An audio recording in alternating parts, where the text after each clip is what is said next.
In this video, we're going to explore several diamond systems that you can use when playing 8-ball and 9-ball. These are powerful systems that take the guesswork out of kick shots. In the first system, we're going to go through how all the diamonds connect with each other when performing one-rail kick shots. We'll go through one-rail kick shots from the side rail using a simple numbering system. Then we'll explore long-rail kick shots using this same numbering system, and what adjustments you can make depending on your table. Next, I'm going to show you a simple system you can use for when you're kicking from one end rail to the other end rail.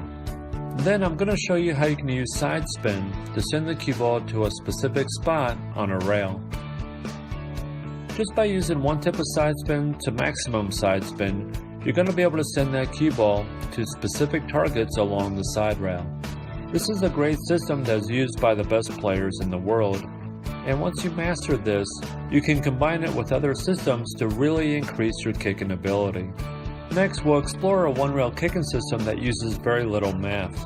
This is a very accurate system that you can combine with side spin to hit balls anywhere on the table. The next one-rail kicking system uses no math whatsoever. This is a simple system that requires visualizing a ghost ball across from the cue ball. It's a system that takes very little effort and time to find the aiming point on the rail that will send the cue ball toward the object ball. Next, we're going to go through 2 and 3 rail kick shots using two different systems.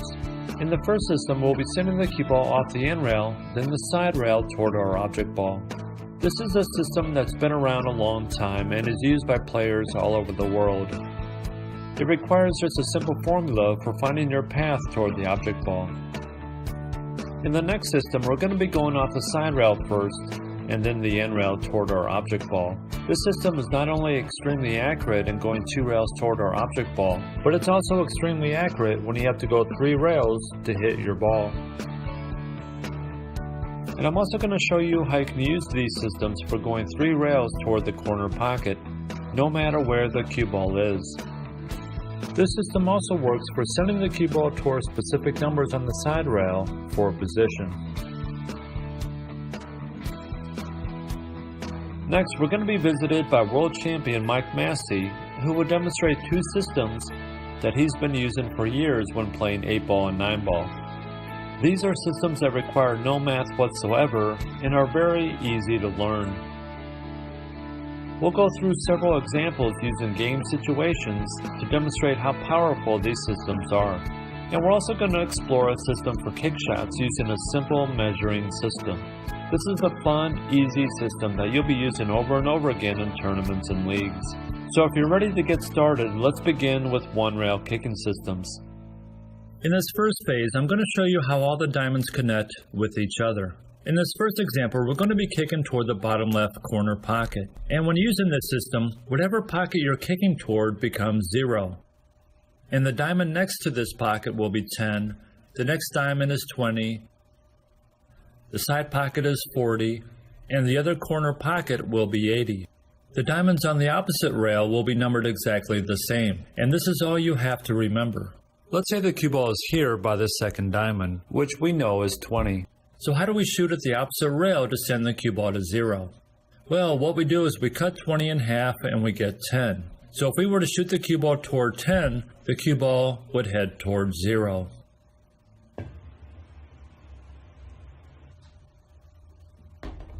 Now the cue ball is near 40.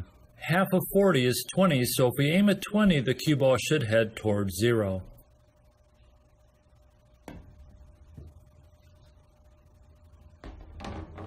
Now it looks like the cue ball is on the 60-30 path.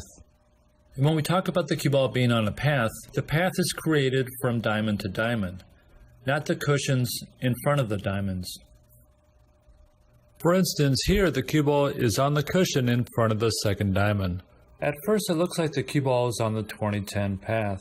But if we look at the line that goes from 20 to 10, we can see that the cue ball is just outside this path. So in this circumstance, we would use a different path to get to 0, which we'll discuss later. Now the cue ball is near 80. So we're going to shoot toward 40 to send the cue ball to 0. And when we shoot toward 40, we're going to be aiming toward the back of the side pocket. so we'll be striking the rail right next to the opening. Now on some tables, the cue ball will come up a bit short of the pocket. If this happens, you can simply aim a hair to the left of the number. For instance, if we're on the 2010 path, I can aim just to the left of the diamond and the cue ball will head towards 0. In this example, I'm on the 60-30 path, so I'm going to aim a hair to the left of the diamond. We'll be striking the cue ball just above center with no side spin. Next, the cue ball is near the third diamond, which is 30. Half of 30 is 15, so we're going to aim between the first and second diamond.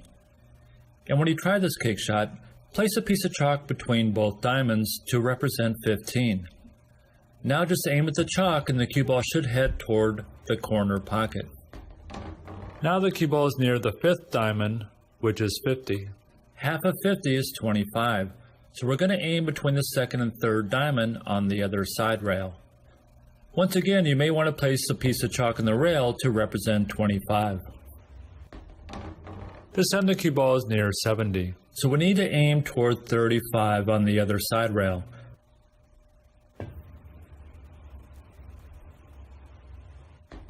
Now let's place the cue ball back on the 2010 path. Even if the cue ball is in the middle of the table, as long as it's on the 2010 path, it's going to head toward the corner pocket if we aim toward 10. In this example, the cue ball is in the middle of the table on the 40-20 path. So aiming toward 20 is going to send the cue ball toward the corner pocket.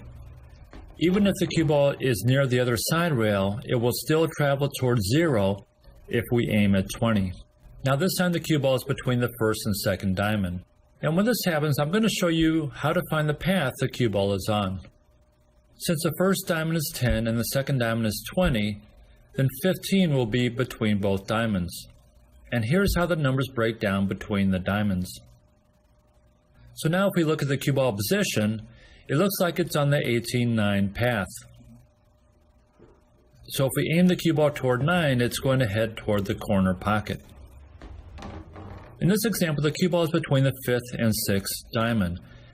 And an easy way to find the path the cue ball is on is to place your pull stick on a nearby path that you know goes to 0.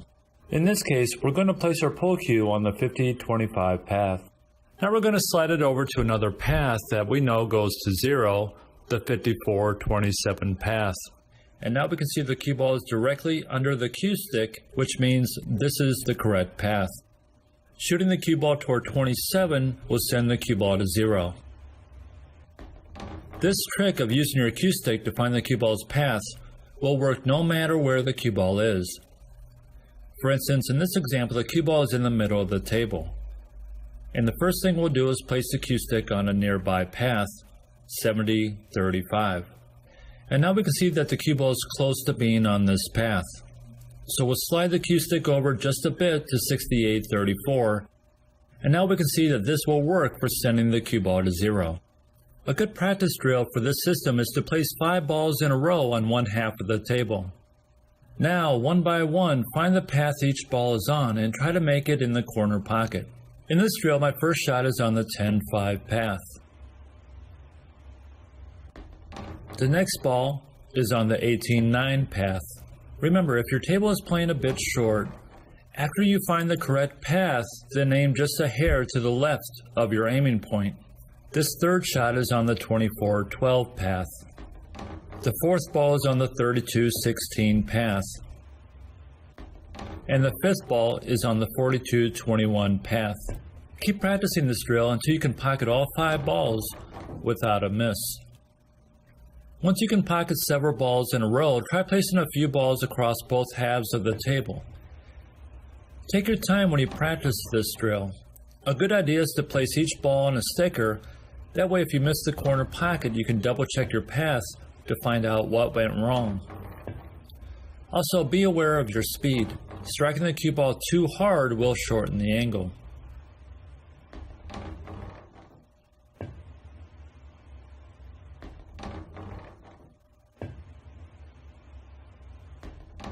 Now, whatever corner pocket you're kicking toward is going to be 0. For instance, in this example, we're going to attempt to kick at the 8 ball, which is hanging in the bottom right corner pocket. So now this pocket will become 0, and the diamonds will increase by 10 from there. So now we can see that the cue ball is on the 50-25 path. Aiming toward 25 will send the cue ball toward 0. In this example, the cue ball is on the 80-40 path. Aiming toward 40 will send the cue ball toward 0. Let's go through a couple examples of using this one-rail kicking system. In this layout, we're snookered on the 8 ball, which is near the corner pocket. So we'll make this corner pocket 0. Now the diamonds increase by 10 from there. Next, we need to find the path the cue ball is on to get to 0. I'll first hold the cue stick over a nearby path that I know goes to 0, which is 60-30. The cue ball isn't on this path, so we'll slide the cue stick over to 58-29, which almost works. The next number is 56-28, and the cue ball is directly under the cue stick, so this path will work to send the cue ball to 0.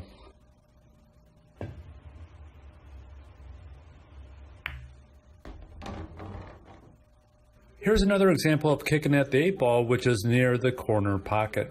Just like the last example, I'll start with 60-30 since I know that goes to 0. Now I can see that the cue ball is directly on this path. Aiming toward 30 will send the cue ball toward the corner pocket.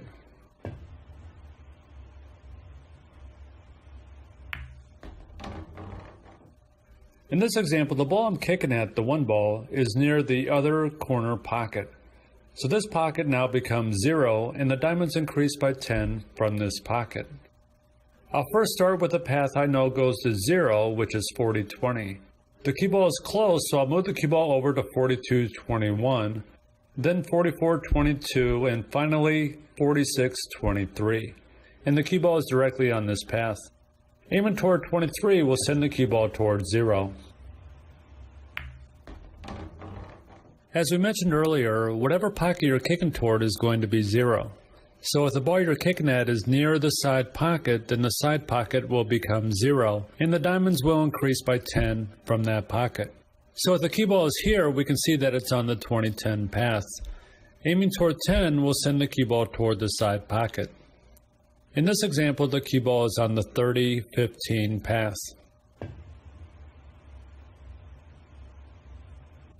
Now as the cue ball gets near the in rail, the diamonds continue in increments of 10. So the corner pocket is 40, and these diamonds are 50, 60, and 70. If the cue ball is here, then it's on the 40-20 path. Aiming toward 20 will send the cue ball toward the side pocket. Now the cue ball is on the end rail, and it looks like it's on the 50-25 path. Aiming toward 25 will send the cue ball toward the side pocket. And when shooting kick shots off the end rail, be aware of your speed. Striking the cue ball too firmly will shorten the angle. Now the cue ball is on the 60-30 path. Shooting toward 30 will send the cue ball toward the side pocket. And remember, if your table is playing short, simply aim to the right of your number. So in this situation, instead of aiming toward 30, I'll aim toward 28 or 29, which will send the cue ball toward the side pocket. In this example, the cue ball is now on the other side of the side pocket, so the numbers are now reversed. So in this example, the cue ball is on the 30-15 path. Shooting toward 15 will send the cue ball toward the side pocket. Here the cue ball is on the 50-25 path. Remember, if your table is playing short, you'll be aiming at 24 or 23. In this example, we're hooked on the 8 ball, which is near the corner pocket. Since we'll be kicking toward this corner pocket, this pocket now becomes 0, and the diamonds increase by 10 from there. So now we see that the cue ball is on the 40-20 path. Shooting toward 20 will send the cue ball toward the corner pocket. And when performing long rail kick shots, be very careful about what number you're hitting on the opposite end rail. Being off just a little bit may cause the cue ball to miss its target. In this example, the cue ball is on the 30-15 path. Shooting toward 15 will send the cue ball toward the corner pocket. In this kick shot, the cue ball is on the 20-10 path. Aiming toward 10 should send the cue ball toward the 8 ball. In this example, the cue ball is near the middle of the table. But if we examine the 40-20 path, we can see that the cue ball is directly on this path. So shooting toward 20 will pocket the 8 ball. Here's another example where the cue ball is near the middle of the table. In this example, the cue ball is on the 20-10 path, so shooting toward 10 will send the cue ball toward the corner pocket. And remember, whatever pocket you're kicking toward becomes 0, and the diamonds increase by 10 from there. So in this example, this corner pocket is now going to be 0, which means the cue ball is now on the 30-15 path. Aiming toward 15 will send the cue ball toward the corner pocket. Now we're going to go through some examples where the cue ball is near the rail and the ball we need to strike isn't hanging in a pocket. For instance, in this game of 9-ball, we're hooked on the 6 ball, so we'll be going off the top side rail to strike the ball. The first thing we'll do is find the cue ball path, which looks like it's the 40-20 path. Next, we need to find a target number for our cue ball. If we send the cue ball toward this first diamond on the side rail, we should hit the 6 ball. As you'll remember, the diamonds are numbered 0 through 80, so this first diamond is 10. Since 10 is our target number, we'll add half of that, which is 5, to our number on the top side rail, making our new number 25. Shooting toward 25 will send the cue ball toward the first diamond.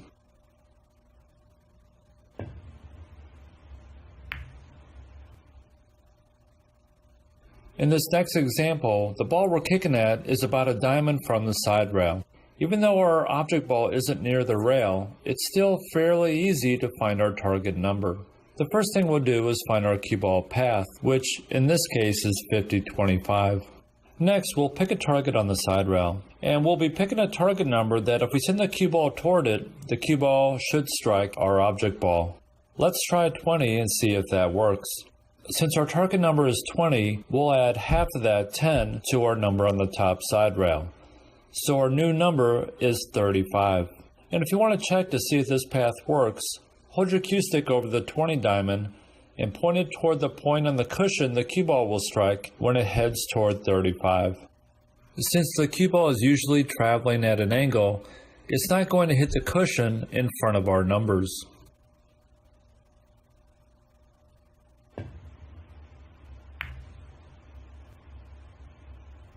In this game of 8-ball, we're hooked on our last stripe, the 10-ball. So we'll first find the cue ball path, which is 60-30. Next, I'm going to make an educated guess as to which number on the side rail will work as our target number. In this case, let's try 10 as our target number and see if that works. Since 10 is our target number, we'll add half of that, 5, to our number on the top side rail. So our new number is 35. If we hold our cue stick over our target number and point it toward the cushion where the cue ball will strike 35, we can see that this path may not work for hitting the 10. If we choose 8 as our target number, now our new number on the top side rail is 34. Holding our cue stick over 8 and pointing it toward the cushion where the cue ball strikes 34 looks like it's going to work.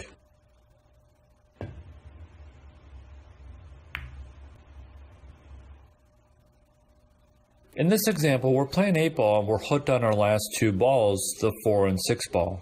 Ideally, we would like to go one rail and strike the 4 ball, putting the cue ball behind the 6 ball, leaving our opponent hidden on the 8 ball. So let's figure out a path to the 4 ball. But first, we need to find the cue ball's path to 0. It looks like it's close to 70-35, so I'll put my cue stick on this path, and we can see that the cue ball isn't quite on this path. So I'll slide the cue stick over to 72-36, and this looks like it should work. Next, we're going to make an educated guess as to which target number will work for striking the 4 ball. It looks like it's close to the second diamond, which is 20. So we're going to add half of that, 10, to our number on the top side rail, and this will make our new number 46. If we hold our cue stick over 20 and point it to the cushion where the cue ball strikes the rail when it heads toward 46, we can see that the cue ball may not hit the 4 ball when it heads toward 20. If instead we choose 18 as our target number, then our new number on the top side rail will be 45. Holding our cue stick over this path looks like it should work for striking the 4 ball. And remember, when playing this system, if you're coming up a bit short on kicks, just subtract 1 or 2 numbers from the top side rail. So in this case, I'd be aiming toward 43 or 44. Also, be aware of your speed. Striking these shots too hard will really shorten the angle.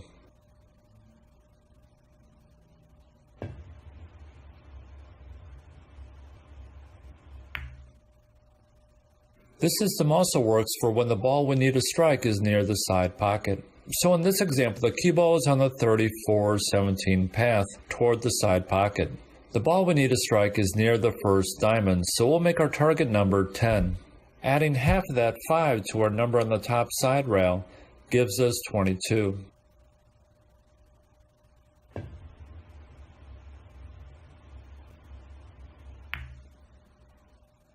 This time the cue ball is on the 40-20 path, and the object ball is between the side pocket and the first diamond, so our target number is 5. Adding 2.5 to our top side rail number gives us 22.5. And remember that 2.5 is a quarter diamond, so 22.5 would be between 25 and 20.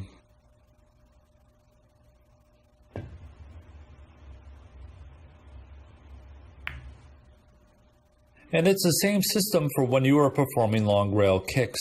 For example, in this situation, we need to make a good hit on the 4 ball. So we'll first find our cue ball path. The cue ball looks like it's close to the 30-15 path, so I'll check this with my cue stick. The cue ball is close to this path, but not quite. So I'll move the cue stick over to the 32-16 path, and that looks like it should work. I'll next choose 10 as my target number and add half of that 5 to my number on the other end rail. So my new number is 21. Once again, if the table you're playing on plays short, you'll have to aim toward 20 or 19.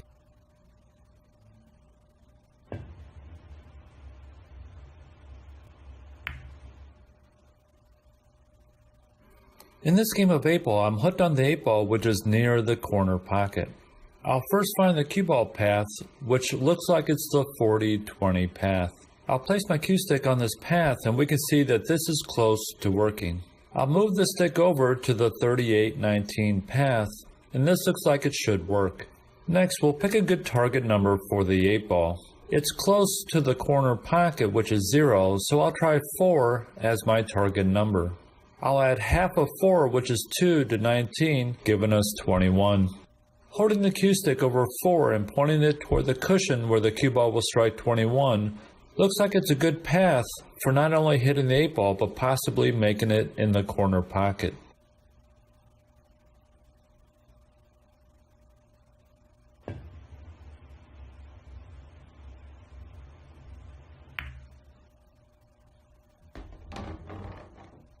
Now sometimes the object ball will be on the other side of the pocket. And when that happens, we just have to make a slight adjustment. Let's take this example where I'll be going 1 rail to strike the 8-ball, which is on the other side of the side pocket. When this happens, you first find the cue ball path, which in this case is 30-15. Now, since the 8-ball is near the first diamond, we'll choose 10 as our target number. Half of 10 is 5, but this time instead of adding this number to our top side rail number, we're going to subtract it, giving us a new number of 10. Shooting toward 10 on the top side rail should send the cue ball toward the 8-ball.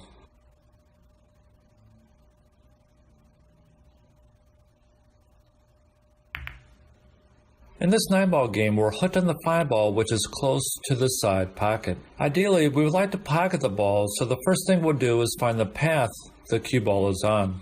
I'll first try 16-8, and this is close to working. I'll then slide the cue stick over to 14-7, and this looks like it should work. Next, we need to see what number will work for making the 5-ball. We'll first try 6 and see if that works. Half of 6 is 3, so we'll subtract 3 from 7, making our new number 4. If I hold our cue stick over 6 and point it toward the point on the cushion the cue ball will strike when it's headed toward 4, we can see that this path may miss the object ball. Next, we'll try 4 as our target number. This will make the number on the top side rail 5. Holding our cue stick along this path looks like it should work for pocketing the ball.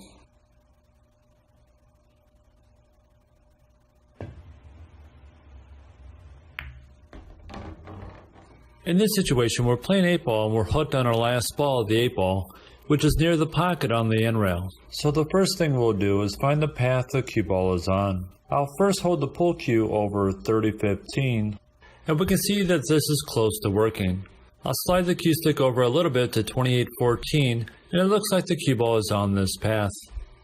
If we hold our cue stick over the path the cue ball takes from the side rail to the pocket, we can see that this path is close to pocketing the ball. If we were to extend the side rail and add another diamond, we can see that on most tables, 5 is near the pocket around this area, which means if we were to pocket the 8 ball, it's not going to take much of an adjustment off our path.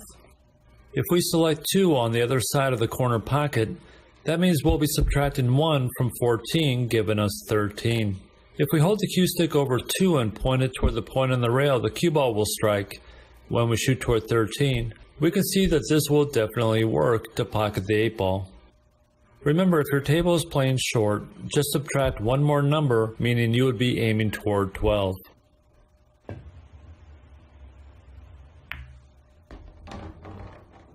Here we have the same layout, except this time the 8 ball is in front of the first diamond, which is 10. Let's select 10 and see if that works.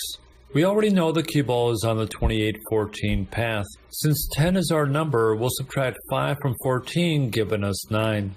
If we hold our cue stick over 10 and point it toward the point on the rail, the cue ball will strike when it heads toward 9. We can see that the cue ball will be striking too far up the rail. Always remember that the cue ball will be traveling at an angle toward the diamonds, so you really want to take your time when selecting your target number. This time let's try 5 and see if that works. On my table I know 5 is here on my rail. So half of 5, which is 2.5, subtracted from 14, gives us our new target number on the top side rail. Now I'm going to hold my cue stick over 5 and point it toward the point on the rail the cue ball will strike when it heads toward 11.5. Now we see that this path will work for not only hitting the 8 ball, but possibly making it in the corner pocket.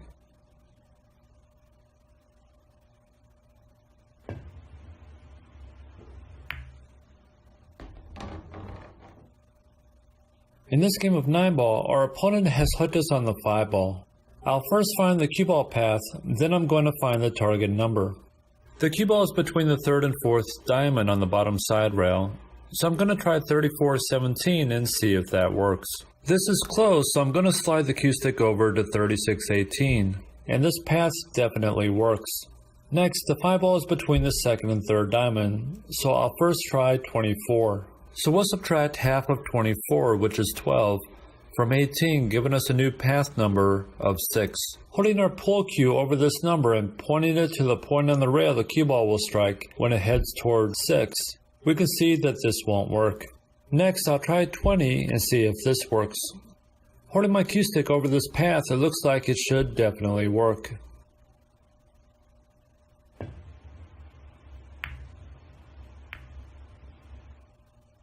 In this game of 9 ball, we're hooked on the 4 ball, which is against the end rail next to the first diamond.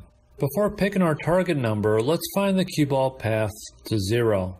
It looks close to the 50-25 path, so I'll place the cue stick on this path. Now I'm going to slide the cue stick over to 54-27, and the cue ball is directly on this path. Now that we know the cue ball path, we now know the angle the cue ball will take toward the end rail. If we select 10 as our target number for the 4 ball, then our new path number on the top side rail is 22. If we hold our cue stick over 10 and point it toward the point on the rail the cue ball will strike when it heads toward 22, we can see that this is a good path to hit the 4 ball. But since we want to try to make the 4 ball, we need to pick a different number. Let's try 12 and see if this number will work for not only hitting the 4 ball, but possibly making it. Half of 12 is 6, so we'll subtract 6 from 27. If we check this path with our cue stick, we can see that we have an excellent chance of hitting the 4 ball and possibly making it. Now, as the cue ball moves to this half of the table, you'll be using about a tip of side spin on your kick shots. Now the ball we need to hit the 8 ball is farther up the rail, so we first need to find our cue ball path to 0.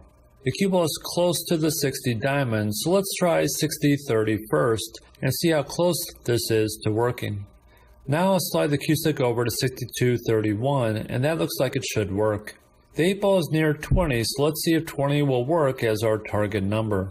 I'll hold the cue stick over 20 and point it toward the rail the cue ball will strike when we shoot toward 21, and this looks like it should be a direct hit. We'll be using about a tip of side spin. And when I shoot this shot, I'm going to ease up on my speed so I don't leave my opponent a shot.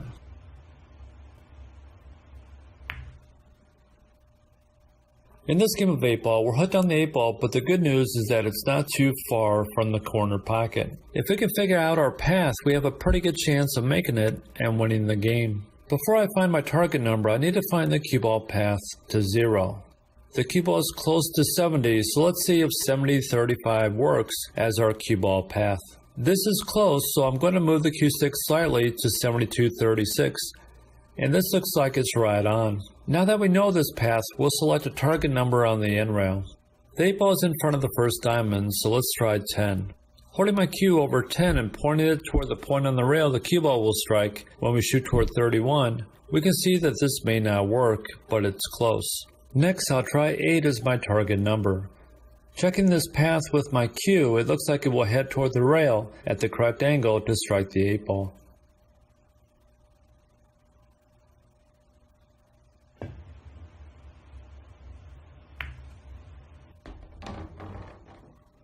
In this scenario, we're playing 9-ball and we're hooked on the 4-ball. Even though the 4-ball isn't next to the end rail, we can still figure out a path to hit it. We'll first find our path for the cue ball, which looks like it's 80-40. Next, we're going to make an educated guess as to which target number will work. If the cue ball heads toward the first diamond, it may hit the 4-ball. So let's hold our cue stick over 10 and point it to the point on the rail where the cue ball will strike when we shoot toward 35. This is close to working, so now let's try 12. Holding our cue stick over this path looks like it should be a direct hit. Remember, since the cue ball is in this half of the table, we're going to be using about a tip of side spin. In this game of 8-ball, we're hooked on the 8-ball, which is in front of the corner pocket, and the cue ball is here by the end rail. And when the cue ball is coming off the end rail, here are the numbers. The first diamond is 100, the next diamond is 120, and this diamond is 140. First, we'll find the path for the cue ball, which looks like it's the 150 path. When shooting the cue ball off the end rail, it's very speed sensitive. If we shoot too hard, we'll end up about a diamond from the corner pocket. This is definitely the type of shot you'll need to practice before game time. So in this game, shooting toward 50 should send the cue ball toward the 8-ball.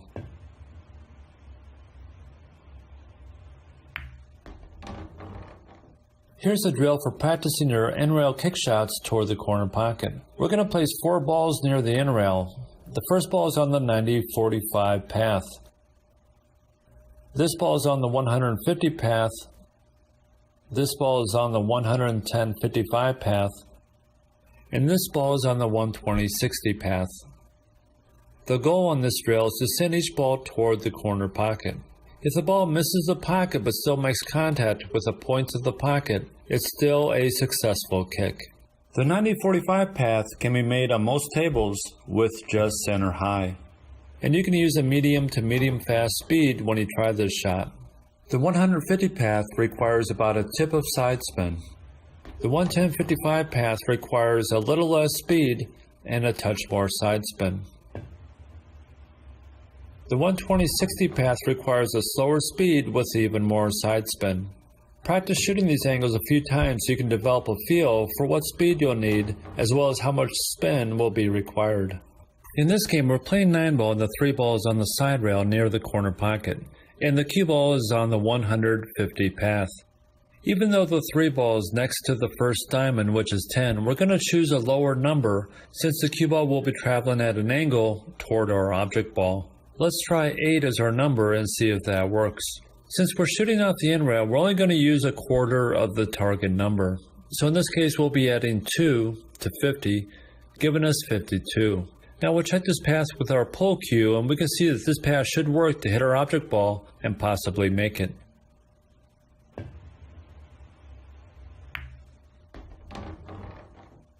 In this layout, the cue ball is on the 120-60 path. The ball we need to strike, the 4-ball, is by the second diamond on the side rail. Since we're coming off the end rail, we're only going to be using a quarter of our target number, so we're going to be adding 5 to 60, giving us 65. If we check this path with our pull cue, we can see that this should be a good hit. Now, since we're coming off the second diamond on the end rail, we're going to be using a touch more side spin.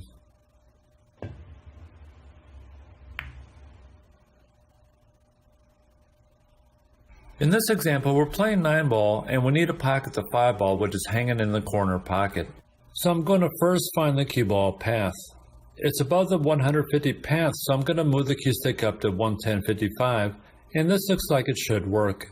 The problem is that the 8-ball is directly on this path. And one thing you'll have to remember is that when you're shooting kick shots like this from the end rail, shooting with too much speed will shorten the cue ball's angle by about 1 diamond on the bottom side rail. So in this kick shot, I'm going to have to change my aiming point to 50 instead of 55. At this angle, the cue ball would normally track toward the first diamond on the end rail at a medium speed. But if I shoot toward 50 with a faster than normal speed, I can shorten the angle, sending the cue ball toward the corner pocket. When kicking off the end rail, just remember that your angle was shortened by about a diamond on the bottom side rail if you shoot too firmly. If you need to use a faster than normal speed for these types of kick shots, just change your aiming point by half a diamond. In this game, the ball I'm trying to hit is on the other end rail. And when this happens, there's a simple system you can use for making good hits. If I hold my cue stick over the cue ball and point it toward the back of the side pocket, we can see that the back of the cue stick is over the second diamond. Now on most tables, when you shoot off the end rail toward the back of the side pocket, your cue ball will strike the other end rail in about the same area as your starting number. Since our starting point is the second diamond, then the cue ball should strike the other end rail around the second diamond.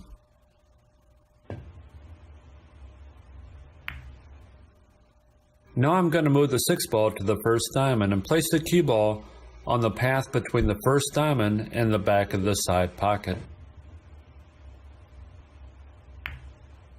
Next, I'll place the 6-ball in front of the third diamond and put the cue ball on the path between the third diamond and the back of the side pocket.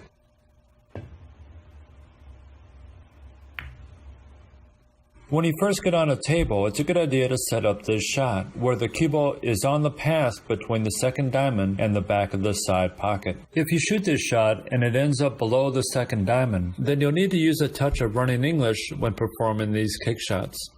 If you shoot this shot and the cue ball hits above the second diamond, just take note as to how far above the diamond the cue ball hits. In this example, the cue ball hit half a diamond above the second diamond, so I'm going to adjust my aim by about half a diamond on the top side rail.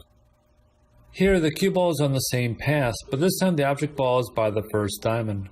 Since the 8-ball is 1 diamond below the middle diamond, I'm going to add 1 diamond to my path target.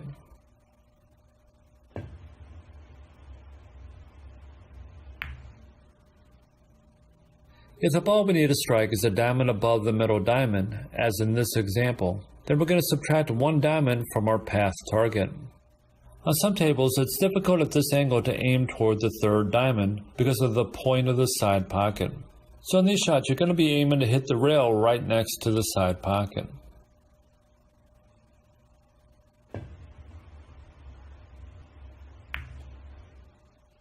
In this example, we're hooked on the 5-ball, which is by the first diamond on the other end rail. I'll first find the path the cue ball is on to the back of the side pocket. If I hold my cue stick over the cue ball and point it toward the back of the side pocket, we can see that the butt end of the cue stick is between the first and second diamond, which means the end point is going to be right around here on the other end rail. Since the ball we need to strike is about a half diamond from our end point, then we'll just change our path target by half a diamond. Now, instead of shooting toward the back of the side pocket, I'm going to be aiming here, and that should hit our object ball.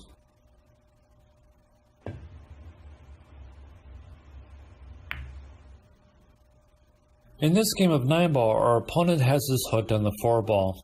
Before we find our target number, let's check what our cue ball path is. Holding our cue stick over the cue ball and pointing it toward the back of the side pocket, I can see that the butt end of the cue stick is between the second and third diamond. So our endpoint will be here on the other end rail. If I send the cue ball toward the first diamond on the other end rail, I may strike the 4-ball. So let's see if this path works. Since this diamond is 1.5 diamonds from our endpoint, I'm going to add 1.5 diamonds to my cue ball path number. If we hold our pull cue over the point on the rail, the cue ball will strike when it heads toward this new target. We can see that this path won't work. If instead we send the cue ball toward this area on the end rail between the first and second diamond, it should hit the 4-ball. Since this is 1 diamond length from our natural endpoint, I'm going to add 1 diamond length to my aiming point on the top side rail. If we check this path with our pull cue, we can see that this path should strike the 4-ball.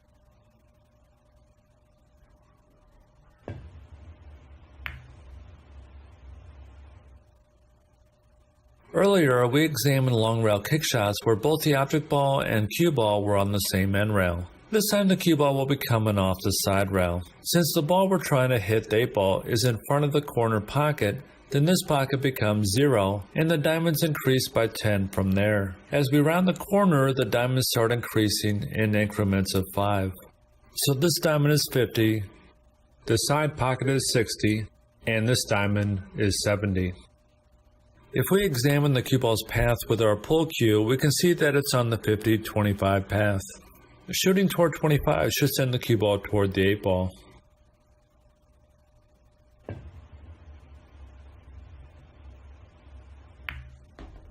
In this game of 8-ball, once again the 8-ball is hanging in the corner pocket. If we examine the cue ball's path with our pull cue, we can see that it's on the 60-30 path.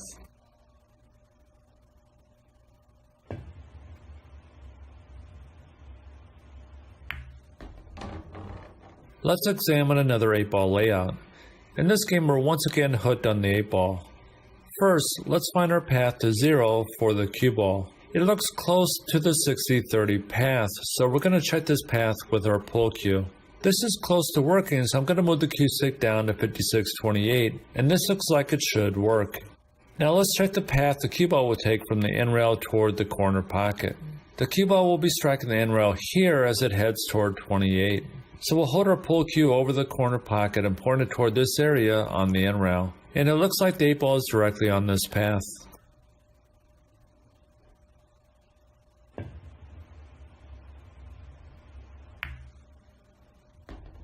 When finding your path along the side route at 0, just find a nearby path that you know goes to 0. In this case, I'll select 50-25. Now I'm going to work my way up to 54-27. This is close to working, so I'm going to try one more path, the 56-28 path, and this looks like it should work. Now we're going to look at what happens when the ball we need to hit is on the end rail. For instance, in this game of 8-ball, I'm hooked on my last stripe, the 10-ball, which is in front of the first diamond on the end rail, which is 10. Instead of adding half of 10 to our end rail number, we're only going to add a quarter of 10, which is 2.5. So in this example, I would be aiming toward 30.5. Whenever your cue ball is coming off the side rail, you're only going to use a quarter of the target number.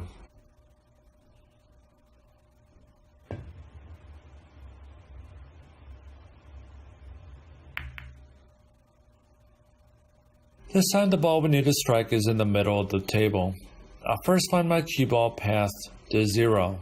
It's close to 42-21, so I'm going to put my cue stick on this path first. Now I'll try another path, 44-22, and this looks like it should work. Next, we need to find a path to hit our object ball, the 5-ball.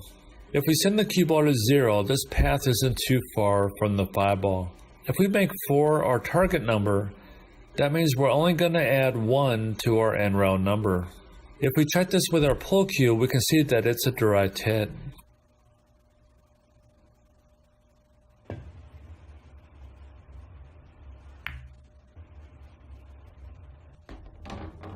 Now in all the kick shots so far, the cue ball has been near a rail. As the cue ball starts moving away from the rail, you have to make slight adjustments. For example, in this game of 9-ball, I'm hooked on the 5-ball, which is next to the second diamond, which is 20.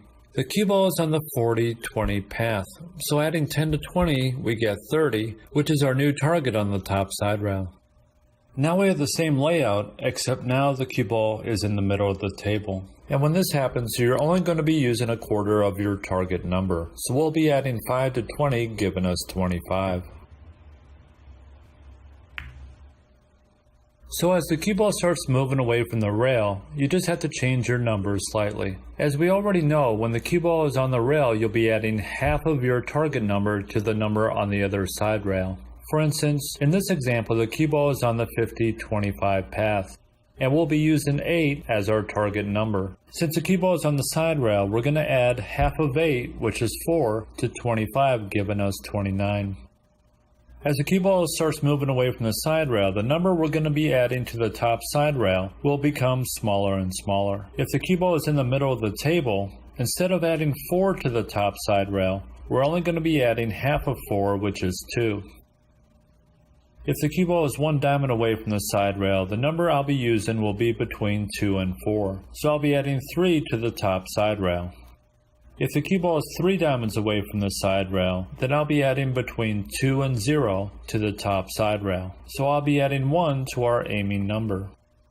In this example, the cue ball is once again on the 50-25 path, and the ball we need to strike is next to the second diamond, or 20. Since the cue ball is on the side rail, I'll be adding half of 20, which is 10, to our aiming number. So my new number is 35.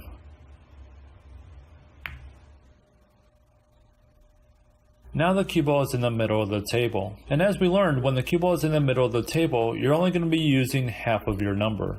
So in this case, I'll be adding half of 10, which is 5, to our aiming number. As the cue ball gets about 3 diamonds away from the side rail, then I'll be adding a number that's between half and 0, so 2.5. Now the cue ball is 1 diamond away from the side rail, so the number we'll use will be between 10 and 5, so 7.5.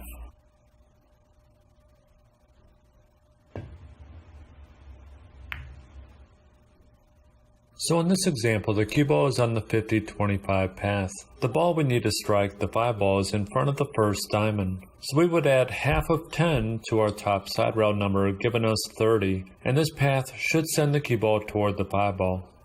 Now the cue ball is in the middle of the table. So instead of adding 5 to 25, we'll add 2.5. And this path should work for sending the cue ball toward the first diamond. In this example, we're going to be kicking off the end rail to hit our ball. And the ball we need to strike, the 3 ball, is in front of the first diamond, and the cue ball is on the 30-15 path. Our target number is 10, and we would normally add half of this to our end rail number. But since the cue ball is in the middle of the table, instead of adding 5 to our end rail number, we're only going to add half of this number, 2.5, to 15, giving us 17.5.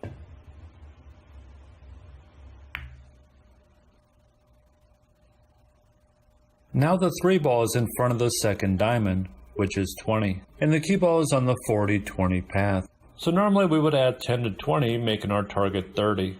Since the cue ball is a quarter of the table away from the end rail, we're only going to add 3/4 of 10 to 20.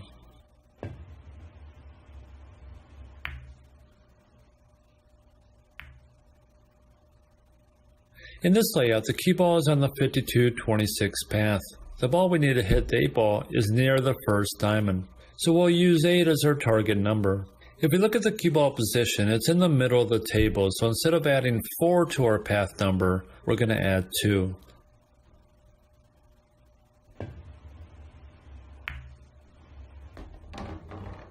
In this example, the cue ball is on the 80-40 path in the middle of the table. The ball we need to hit, the 2 ball, is near the side rail. So let's try 16 as our target number. Since we're in the middle of the table, right away I know I'll be adding 4 to my cue ball path number. Shooting at 44 will send the cue ball towards 16 on the side rail. If you spend enough time practicing these one-rail kick shots, you're going to start to develop a feel for your cue ball path, even without doing any math. But in order to get to this point, you'll need to put in the time and learn one-rail systems like this, which will give you a good foundation for your kicking game. So it's a good idea to learn more than one system for one-rail kicks. Let's go through a couple more systems, and I'm going to show you how you can even combine these systems so they're even more effective. In the next system for one-rail kicks, we're going to be using side spin to control the angle of the cue ball off the first rail. For instance, in this game of 8 ball, I'm hooked on the 8 ball, which is near the side pocket. My natural angle to pocket the 8 ball is blocked by the stripes. But if I can shoot toward the diamond that's directly across from the cue ball using 2 tips of side spin, the cue ball should head toward the side pocket.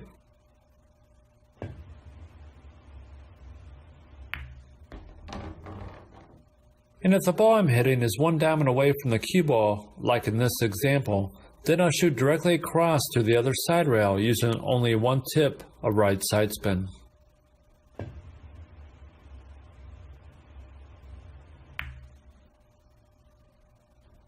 Let's go through a drill that's really going to help you develop a feel for how much side spin you'll need for these kick shots. Place the cue ball in the middle of the table, about a diamond from the end rail. In this first shot, I'm going to be sending the cue ball toward the second diamond using 1 tip of side spin. And when you practice these shots, it may help your accuracy if you shorten your stroke and really focus on striking the cue ball where you're aiming. It's important that you are very precise in where you are hitting the cue ball, since mishitting the cue ball even a little bit will send the cue ball away from your target. Also, keep your cue stick as level as possible.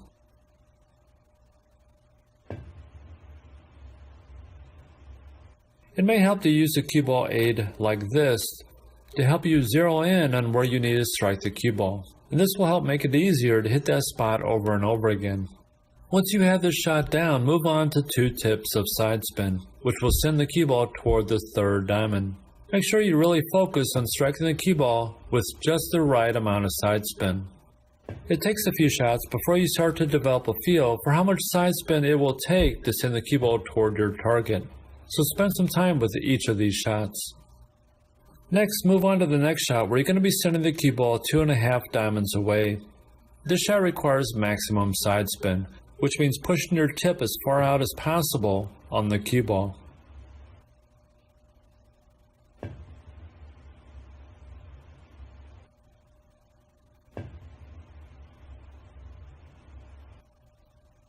Next, we're going to send the cue ball 3 diamonds away toward the side pocket.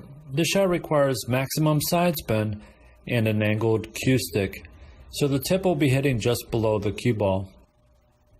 You're going to be keeping your bridge hand at the same height that you've been using for your previous shots. To strike below center, we'll be raising our grip hand just a little bit. This creates an angle that will help send the cue ball towards your target. Once you can master these spin shots, it's going to simplify many of the one-rail kick shots where your natural angle isn't available. For example, in this layout, the ball we need to hit is hanging in the corner pocket. Our natural angle to pocket the ball is right here, which is blocked by the 8 ball. But if I shoot toward this diamond with 2 tips of side spin, the cue ball's path should head toward the corner pocket.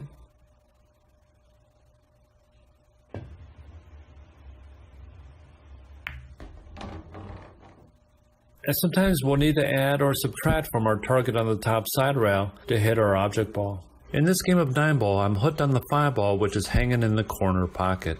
But my natural angle to this pocket is blocked.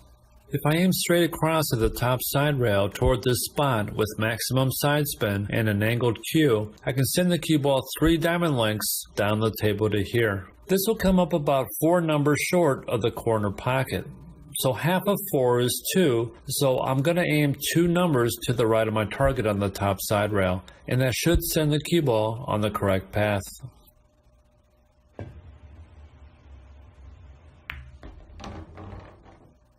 In this example, we're hooked on the 2 ball and our natural angle isn't available.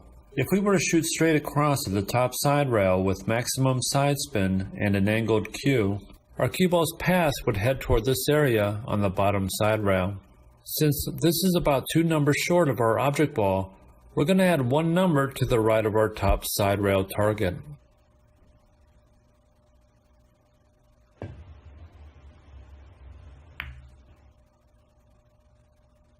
In this example, my cue ball is on the 40-20 path to the side pocket. If I shoot toward 20, the cue ball will head toward the pocket. If I place the cue ball back on this path and shoot toward 20 with 1 tip of side spin, it should head toward the side rail 1 diamond from the side pocket. 2 tips of side spin will send the cue ball 2 diamonds from the side pocket. And if I use an angled cue stick with maximum side spin, the cue ball should head toward the side rail 3 diamonds from the side pocket. Now we have a ball hanging in the corner pocket. Since an angled cue stick with maximum side spin takes the cue ball toward the side rail, which is 1 diamond from the corner pocket, aiming half a diamond to the left of 20 should send the cue ball toward the corner pocket.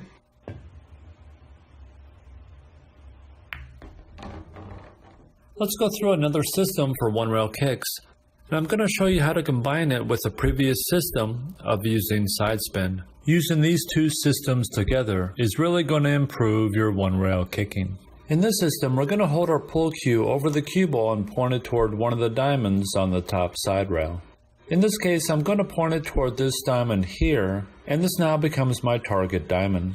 Next, we'll check the butt end of the cue stick to see what number it's over. In this case, the cue stick is over the first diamond, which is 2 diamond lengths from our target diamond. Since it's 2 diamond lengths from our target diamond, that means the cue ball's path will take it 2 diamond lengths on the other side of the target diamond. In this example, we'll point the pull cue toward this diamond on the top side rail. If we check the butt end of the pull cue, we can see that it's over this area here between the second and third diamond. So this is 2.5 diamond lengths from our target diamond, which means the cue ball should head toward the bottom side rail 2.5 diamond lengths from our target diamond. In this example, the 3 ball is against the bottom side rail next to the side pocket. So the first thing we need to do is pick a diamond that's between both balls. So we'll use this diamond here. Now I'm going to hold the cue stick over the cue ball and point it toward this diamond. And now we can see that the butt end of the cue stick is over this area here, which is 1.5 diamonds from our target diamond. Which means the cue ball's path will strike the bottom side rail 1.5 diamonds from our target diamond, which should hit the 3 ball.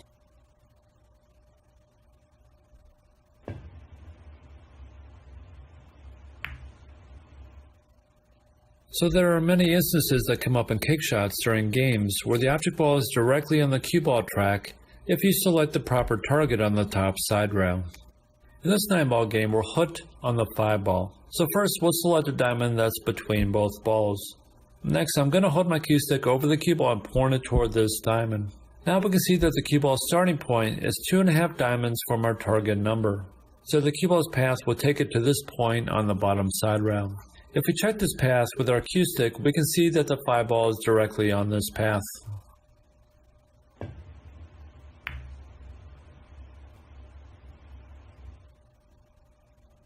And generally, you'll want to select a diamond where the object ball is either on the path or just outside the path.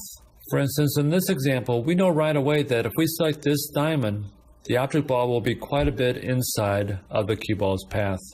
If we change our diamond to this diamond, now we can see that this is much closer to working. If the ball you're trying to hit is close to the cue ball path, you can just slightly change your aim on the top side rail. Just find the distance that the 4 ball is from the cue ball path and add half that distance to the target diamond on the top side rail. In this game of 9-ball, we're hooked on the 4 ball, which is near the side rail. If I choose this diamond, then this is the path the cue ball will take. And now we can see that the 4 ball is 1 diamond from this path. So we're still going to shoot at our target diamond, but this time we're going to be using about 1 tip of side spin to send the cue ball 1 diamond length down the table.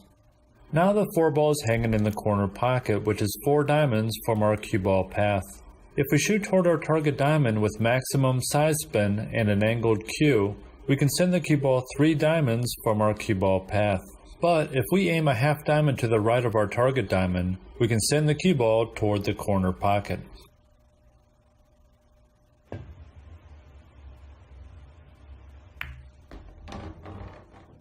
In this example, we're playing 8-ball and our opponent has left us safe on the 8-ball. First, I'll pick a diamond that's between both balls. If I select this diamond, right away I can tell that the 8-ball will be inside this path. So let's select this diamond here. If we examine the cue ball path with our cue stick, we can see that the cue ball should be heading toward this diamond here. But if I were to send the cue ball toward the corner pocket, it looks like the 8-ball would be on this path. Since this path is 1 diamond length farther down table, I'm going to shoot toward my target diamond with about a tip of side spin.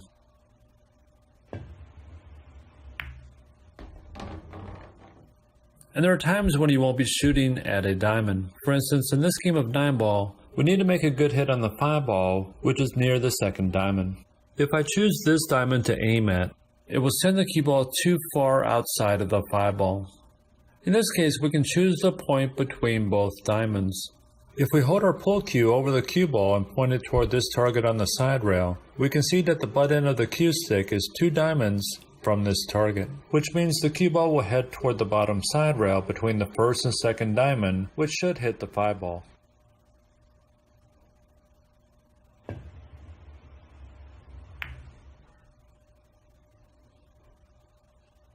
When the ball you're trying to hit is along the side rail, there's a quick way to find the cue ball's path toward the object ball. In this game of 8-ball, we're hitting on our last ball, the 8-ball, which is on the side rail next to the third diamond, and the cue ball is on the 30-15 path.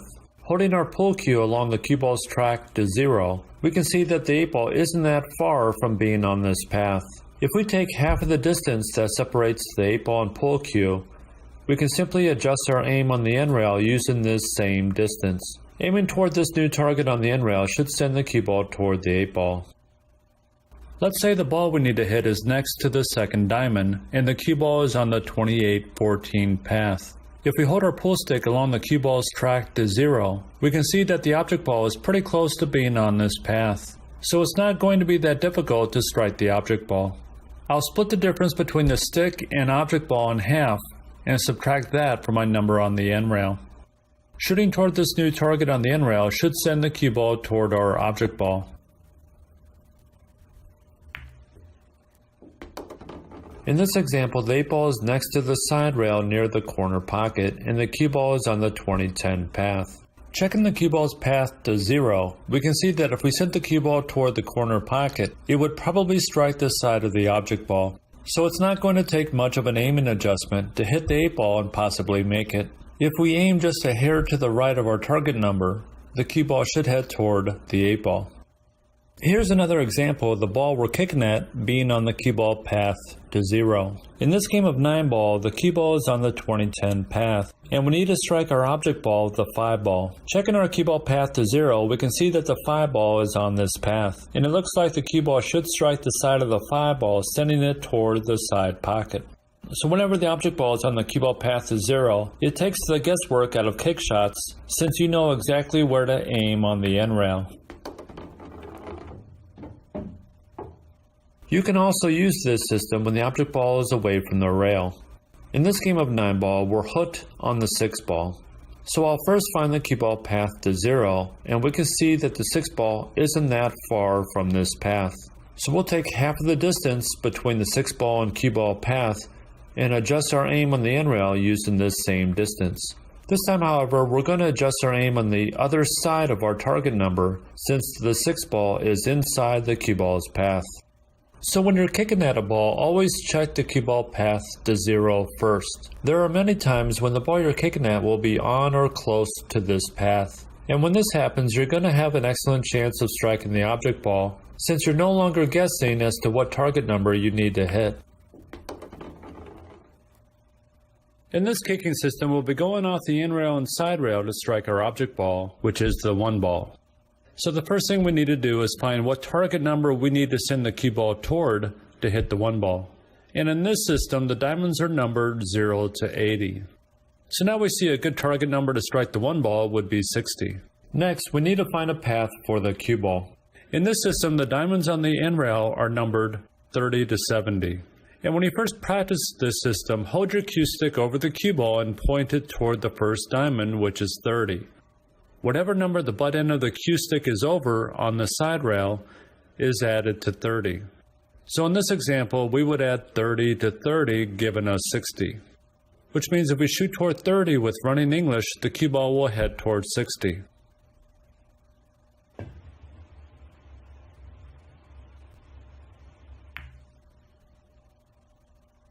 Now the cue ball is here. Once again, I'm going to hold my cue stick over the cue ball and point it toward 30. And now we can see that the butt end of the cue stick is over 20. Which means if I shoot toward 30 with running English, the cue ball will head toward 50 on the side rail.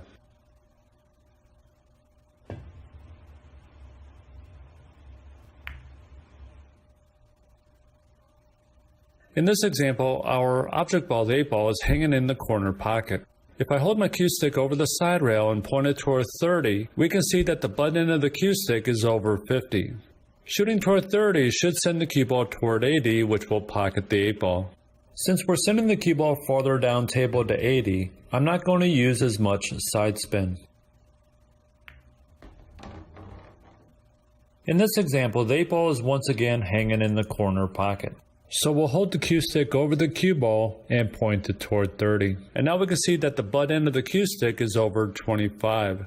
So shooting toward 30 should send the cue ball toward 55, which will miss the 8-ball. This time we'll point the cue stick toward 50, and we can see that the butt end is over 30.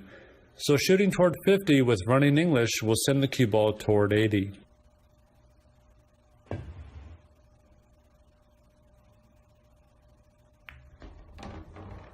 In this example, we'll be going 2 rails to strike the 8 ball, and hopefully make it in the corner pocket. So the first thing we'll do is find a number along the side rail that will work for hitting the 8 ball. And when picking a target number, one thing you need to remember is that the cue ball will be traveling at an angle toward the number. For instance, if we sent the cue ball toward 70, we can see that the cue ball would go right around the 8 ball. If we choose 75 instead, we're going to have a much better chance at striking the 8 ball and possibly making it. Now we need to find a path for the cue ball where 2 numbers equal 75. The first thing I'll do is place the cue stick on a nearby path that I know goes to 75. If we look at the end rail, we know that the numbers go from 30 to 70. So in between 30 and 50 we have 40, and in between 50 and 70 we have 60. So a nearby path that goes to 75 would be 3540. The cue ball isn't on this path, so I'll slide the cue stick over to another path that goes to 75, 40, 35. This path is closed, so we'll move the stick over slightly to 45, 30. And now we can see that the cue ball is directly on this path.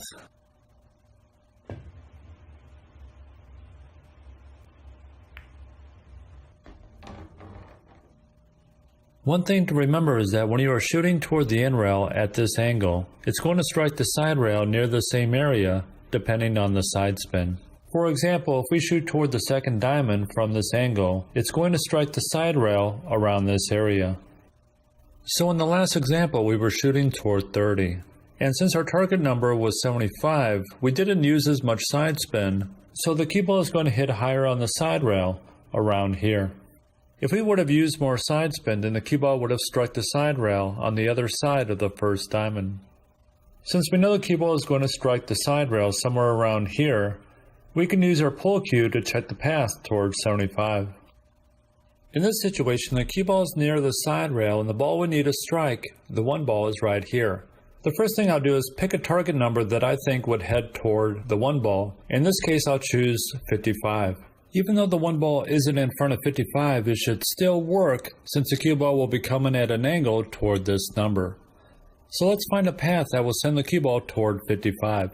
I'll first hold my cue over a nearby path, the 2035 track. This path is closed, so I'll move the cue stick over to the 2530 path, and now we can see that the cue ball is directly on this path. The cue ball will be hitting around this area on the other side rail, so if I point my cue stick toward this area with the butt end over 55, we can see that this path should work for striking the 1 ball.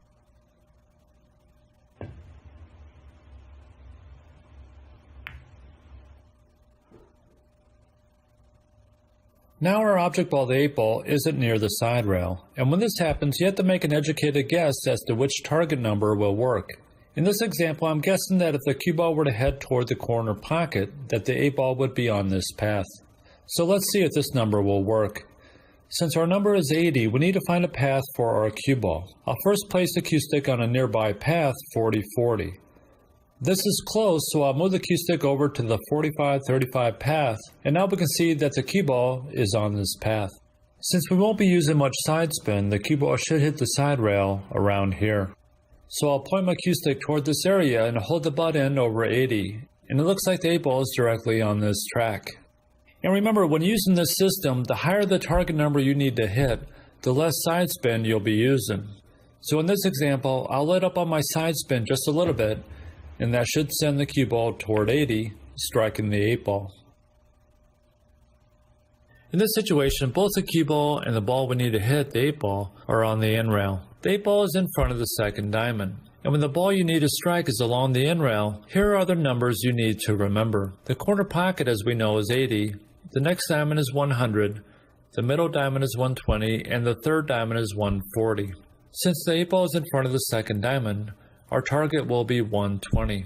The cue ball is coming from the corner pocket, so we're going to use 80 as our cue ball number. Since we need to strike 120, we're going to be shooting toward 40 on the other end rail. And when you first try this shot, be aware of your side spin. It's not going to take very much right spin to send the cue ball toward 120.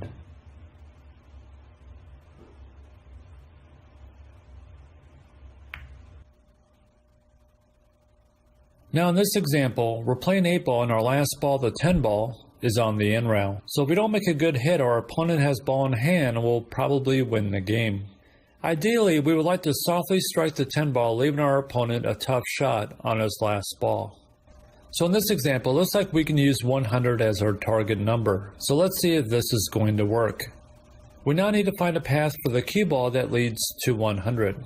And right away, it looks like the cue ball is near the 50-50 path. So let's put our cue stick on this path and see if it works. And now we can see that the cue ball is directly on this path. Since our target number is 100, we really need to be aware of our side spin. Too much side spin will really shorten the angle. I'll be striking the cue ball above center with just a little bit of right spin. Since we're not using much side spin, the cue ball will be striking the side rail above the second diamond in this area. If we point our cue stick toward this area with a butt end over 100, we can see that this path will definitely work for striking our object ball. Since my target number is 100, I'll be using at most 1 tip of side spin. And when you try this shot, sticker up the cue ball until you can develop a feel for how much side spin you'll need to send the cue ball toward 100.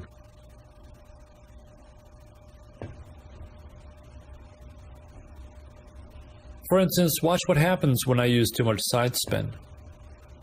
The cue ball's path really shortens, sending the cue ball toward the corner pocket. And when kicking at balls, it's sometimes a good idea to shorten your bank stroke and put all your attention on striking the cue ball where you are aiming. Accidentally striking the cue ball with too much spin or not enough spin will result in missing your target number. Shortening the bank stroke and focusing on striking the cue ball with the proper amount of side spin will increase your chances of hitting your number. Now the 10 ball is in front of 120. So let's find a path for the cue ball that will work. I'll try the 70-50 path first, and we can see that this definitely won't work. Next I'll try 80-40 and the cue ball is directly on this path. This shot requires about a half tip of side spin.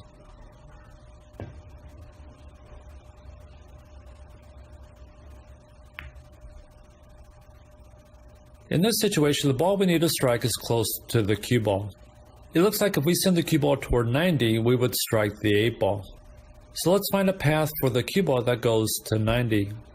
First, let's try 75-15. This path is close, so let's move it over to 78-12. And this path looks like it should work. Once again, we're going to be careful on how much side spin we're using.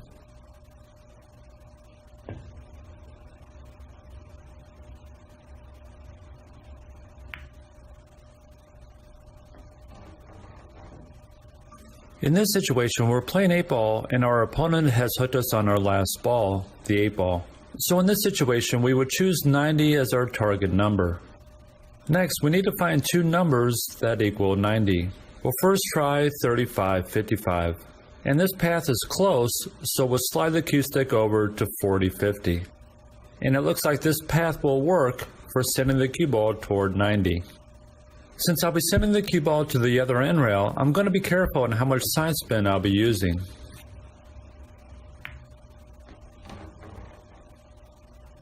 In this game of 9 ball, my opponent has hooked me on the 1 ball, and I definitely don't want to give up ball in hand. In situations like this, you want to make an educated guess as to what target number is going to work. If I send the cue ball toward 90, it looks like the 1 ball may be on this path. So let's see if this number will work. Right away I can tell that the cue ball is close to being on the 60-30 path. I'll place my cue stick on this path and we can see that this will definitely work for sending the cue ball to 90. Since the target number is 90, I won't be using too much running English, so my cue ball will be hitting the side rail right around here. If I hold my cue stick over 90 and point it toward this area, I can see that the 1 ball is on this track.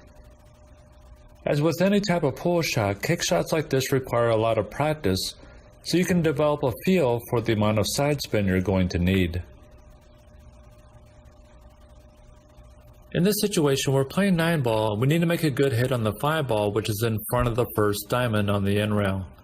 So our target number is 100. I'll put the cue stick on a nearby path that I know goes to 100, 55, 45. This path is closed, so I'm going to move the cue stick over to 50-50, and now we can see that this will work as our path.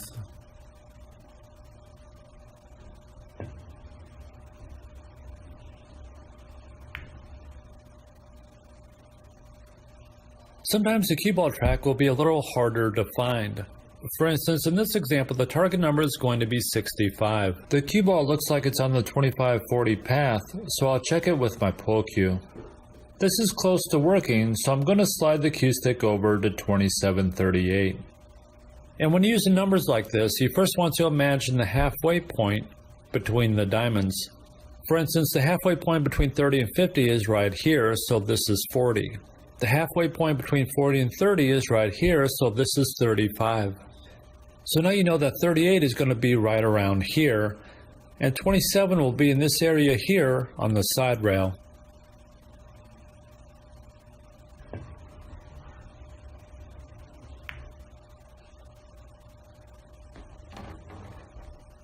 In this situation, the 8-ball is near the side pocket, and when this happens, many people make the mistake of choosing 40 as their target number. As we mentioned earlier, the cue ball is always traveling at an angle toward the numbers. So if the cue ball travels toward 40, it's going to strike the rail first before hitting the 8-ball. If we choose a higher number like 45, we have a much better chance at pocketing the ball. Now let's find a cue ball path that leads to 45. We'll first try 1035, and the cue ball is close to being on this path. I'll slide the cue stick over to 1530, and the cue ball is definitely on this path. I'll be using center with about 2 tips of running English. And it may be a good idea to sticker up this shot and shoot it a few times so you can develop a feel for the amount of side spin you're going to need.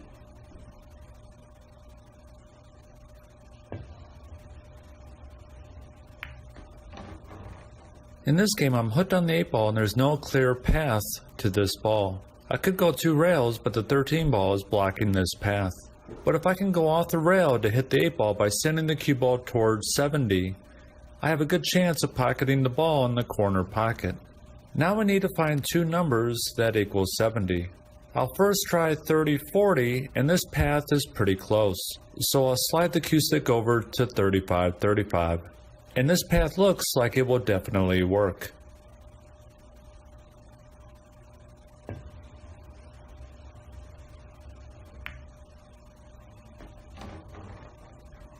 In this situation, we're playing 9-ball and we're hooked on the 3-ball. The 6-ball is blocking our 1-rail kick, so we're going to have to go 2 rails to strike the 3-ball. I'm guessing that if I went 2 rails toward 55, that the 3-ball would be on this path. So let's try 55 as our target number. I'll first try a nearby path that goes to 55, 30, 25. The cue ball is close to this path, so I'm going to slide the cue stick over to 35, 20. And this looks like it will definitely work. At this angle, I'm going to be using about 2 tips of right spin. So the cue ball will be striking the side rail right around here. I'll hold my cue stick over 55 and point it toward this area. And it looks like it should be a direct hit. And when performing kick shots like this, always make sure that your cue stick is as level as possible. Any sort of unneeded angle downward onto the cue ball will create more spin, and you may end up missing your object ball. When you practice this system, start with basic kicks. For instance, in this drill, I'm going to place the cue ball on the 30-30 path. My goal on this shot is to send the cue ball towards 60. You may want to place the cue ball on a sticker so you can repeat the shot over and over again. Repeat the shot until you develop a feel for how much side spin you'll need to hit your target. Next, I'm going to move the cue ball over to the 20-30 path. Once again, I'll shoot this shot over and over again until I can consistently strike 50. Next, I'll move the cue ball over to the 20-50 path. This path should send the cue ball towards 70. Now I'm going to show you how to use this system when playing position. In this game of 8-ball, I have a fairly easy shot on the 5-ball, but position on the 8-ball has to be pretty accurate. There isn't much room for error. So the first thing we'll do is pick a target number. If we can end up around 60, we'll have a pretty good shot on the 8-ball. Next, we need to find a path for our cue ball after striking the object ball. I'll hold my cue stick alongside the object ball and point it toward 40 on the end rail. If we look at the butt end of the cue stick, it's over 18. Although this isn't 60, this will still take the cue ball to our position area. So now when I pocket the 5 ball, my goal is to send the cue ball toward 40 with right spin. In this example, we have the same layout, except now the 8 ball is near the end rail. So we're going to need the cue ball to end up around 70. If we hold our cue stick alongside the 5 ball and point it toward 50, we can see that the butt end of the cue stick is over 20. This path will take the cue ball to our position area. My goal when shooting the 5 ball is to send the cue ball toward 50 with running English.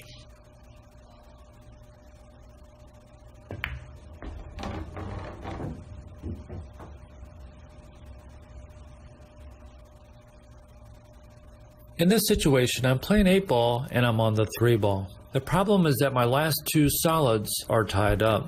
So I'll figure out what target number will work to break out these 2 balls. If the cue ball heads toward 55, these 2 balls are definitely on this path. So I'll find a path alongside the 3 ball that will head toward 55. If I hold the cue stick alongside the 3 ball and point it toward 50, we can see that the butt end of the cue stick is over 20, which won't work. So I'll point the cue stick toward 40 on the end rail, and now we can see that the butt end of the cue stick is over 16. So this will still work to break out the 2 solids. And when you're sending the cue ball toward a number on the end rail, you're not going to be hitting the cushion in front of that number. For instance, when we send the cue ball toward 40 from this angle, the cue ball will be hitting the cushion in front of the middle diamond.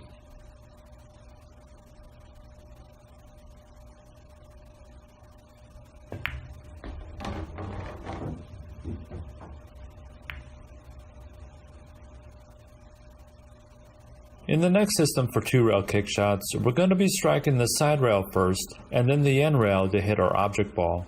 This is a highly accurate system that you'll find yourself using over and over again in your 8-ball and 9-ball games. Let's go through some examples so you can learn the system. In this first example, we need to go 2 rails to strike the 8-ball. And ideally, we would like to barely strike the 8-ball, leaving our opponent no shot. So the first thing we need to do is figure out what our target number is. When finding our target number, the numbering starts with the corner pocket, which is 0, and increases in increments of 10. And the diamonds on the other side rail are exactly the same. A good target number to strike the 8-ball would be 20. Now we need to find the path to send the cue ball toward 20. So let's examine how the diamonds are numbered to find our cue ball path.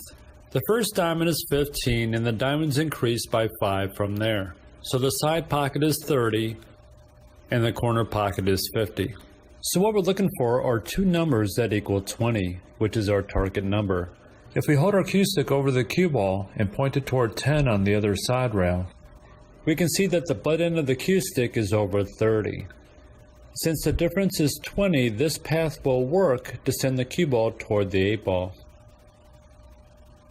Shooting toward 10 with running English will strike the 8-ball. To recap, we first find our target number to strike the object ball. The first diamond is 10 and the diamonds increase by 10 from there. And the numbers on the other side rail are exactly the same. So in this example, my target number would be 10. Next, we need to find the cue ball path to 10. And what we're looking for are 2 numbers where the difference is 10. As we mentioned earlier, to find the cue ball number, the first diamond is 15, and the diamonds increase in increments of 5 from there. For instance, if the cue ball were here, we can see that it's on the 40-30 path. So if we shoot toward 30 with running English, we should hit the 8-ball. If the cue ball were here, we can see that it's on the 50-40 path, which would lead to 10. Okay, so back to the cue ball's original location. We can see that it's on the 30-20 path, which leads to 10.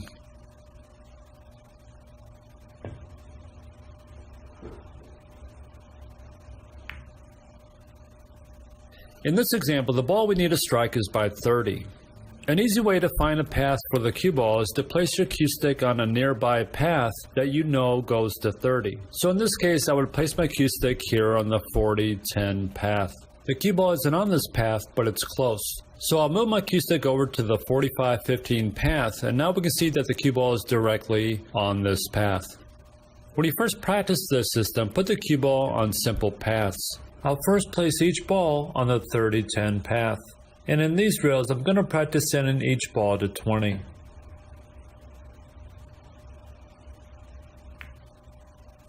Next, I'll place the cue ball on the 40-20 path. And when you practice these kick shots, be aware of how much side spin you are using. Next, I'll place the cue ball on the 50-30 path.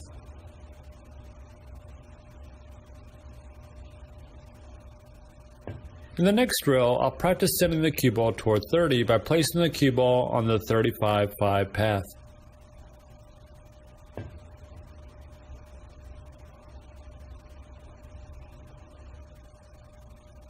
Next, I'll place the cue ball on the 40-10 path.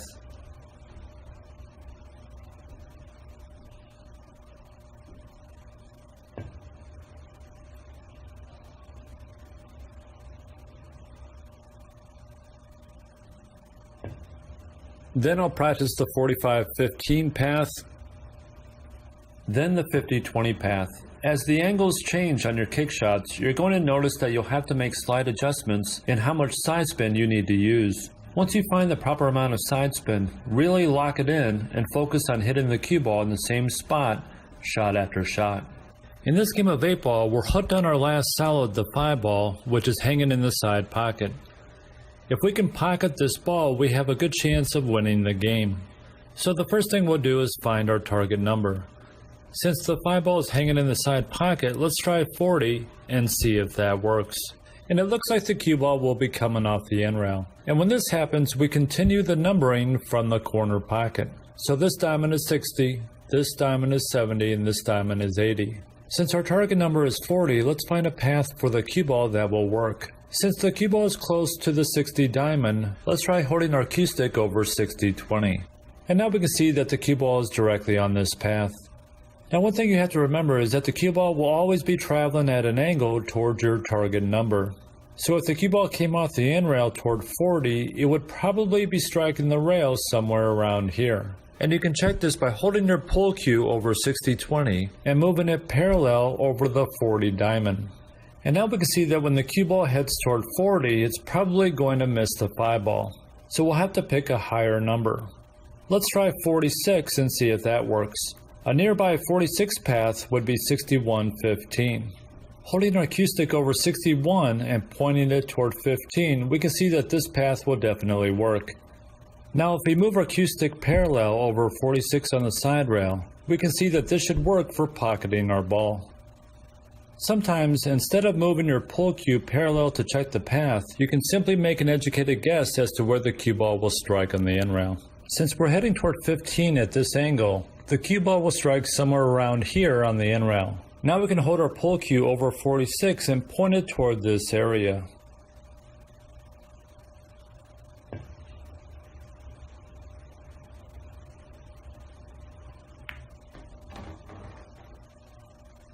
In this game, our opponent has his hook on our last two solids.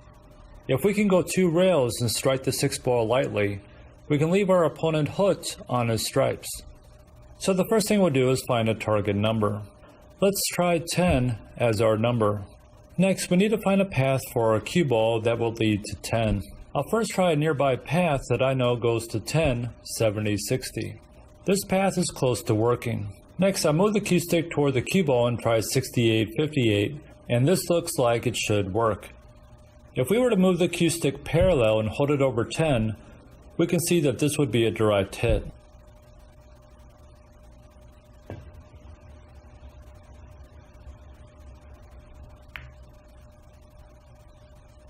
In this game of 8-ball, we're hooked on our last solid, the 4-ball, so the first thing we'll do is pick a target number. Since we know the cue ball will be traveling at an angle toward the side rail, let's choose 40 and see if that works. Next, we need to find a path for the cue ball. We'll first select a path that's near the cue ball. So in this case, I'll choose the 60-20 path. Now I'll move the cue stick over to the next path, 58-18, which is close to working. I'll nudge the cue stick slightly over to 56-16, and this looks like it should work fine. I'll move the cue stick parallel over 40, and it looks like it should be a direct hit. Remember, when trying to find the path for your cue ball, just make an educated guess on the first try. Then gradually start moving the cue stick closer to the cue ball along different paths. The more you practice, the more accurate you're going to get with your first guess, and a lot of times your first guess will be the correct path. In this game of 9-ball, we're hooked on our object ball, the 5-ball, which is near the 5th diamond. Since it's near the 5th diamond, I'm going to make 50 our target number. Now we need to find a path for our cue ball. Let's first try 80-30 as our path. This is close to working, so I'm going to slide the cue stick over to 78-28, and the cue ball is directly on this path. When you practice this system, you can use a piece of chalk as a visual aid.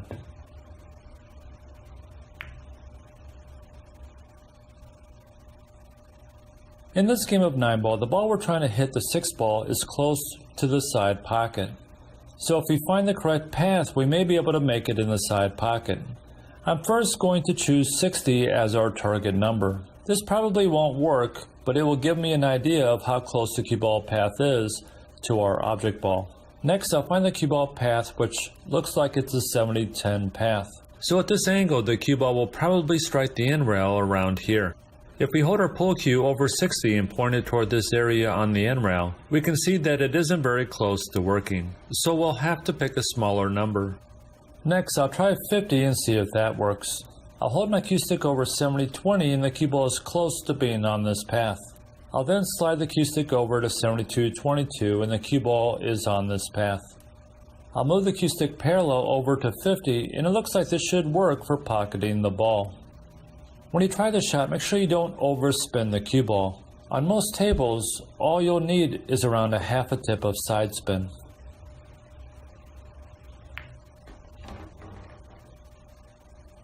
If you're coming up short on your kicks, first find your target number and path for the cue ball, then subtract 1 from the path number. For instance, in this example, my target number is 20. I know the table plays short, so after I find my path to 20, which is 35-15, I'll simply subtract 1 from the path number. So in this case, I would be aiming toward 14. If the kicks are still coming up short, start subtracting 2 from your path numbers. If you're on a table that's playing long, you're going to be adding 1 to your path number. For instance, in this kick shot, my target number is 15. After I find my cue ball path, which is 40-25, I'm going to add 1 to my path number, so I'll be aiming toward 26. If I'm still going long on kick shots, I'll start adding 2 to my path number. You'll find that on most tables the kicks are usually right on without having to do too much adjustment. A fun practice drill is to place 3 object balls along the rail and place a cue ball in the middle of the table. In this first shot, I want to go 2 rails and strike the first ball. Once I make a good hit, I'll respot the cue ball and attempt to hit the next ball.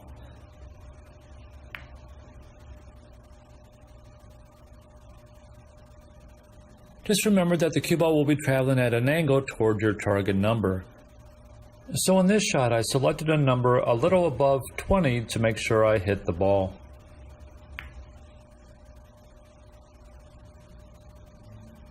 So if you choose 30 for this ball, the cue ball will probably strike the rail first and miss the ball.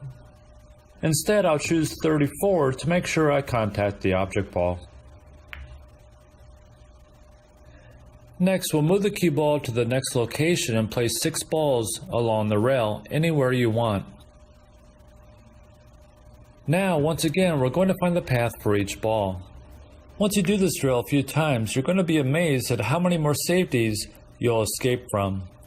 The 2 main things you need to remember is that the cue ball will be traveling at an angle toward your target number, so it's usually a higher number than what you think. Next, don't drive yourself crazy trying to find the cue ball path on the first try. It takes a lot of practice to walk up to a shot and see the path instantly. Just find a nearby path and see how close it is to the cue ball. Then find another path that's even closer.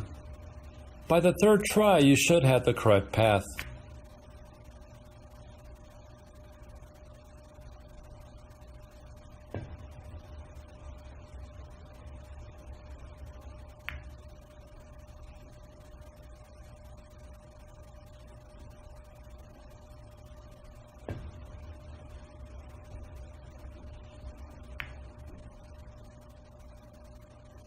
Now we're going to examine a variation of this system.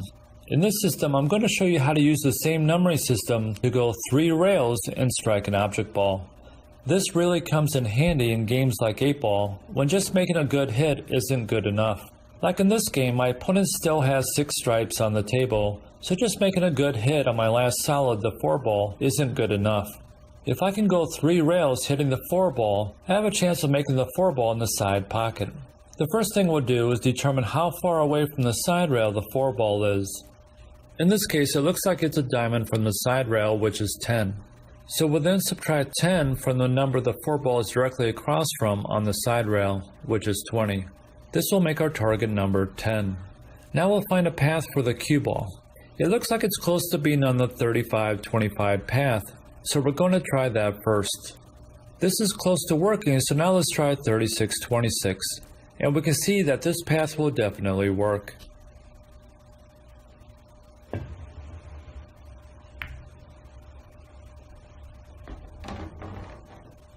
In this game of 8-ball, our opponent has hooked us on our last ball, the 8-ball. So just like the last example, I would like to find a path for making the 8-ball in the top side pocket. The first thing we'll do is figure out how far from the side rail the 8-ball is. In this case, it looks like it's about a half a diamond from the side rail, which is 5. The 8-ball is directly across from the second diamond, which is 20. So 20 minus 5 is 15. And 15 now becomes our target number. Next, we'll find a path for the cue ball that will send it to 15. Since the cue ball is close to 45, I'll see if 45-30 works.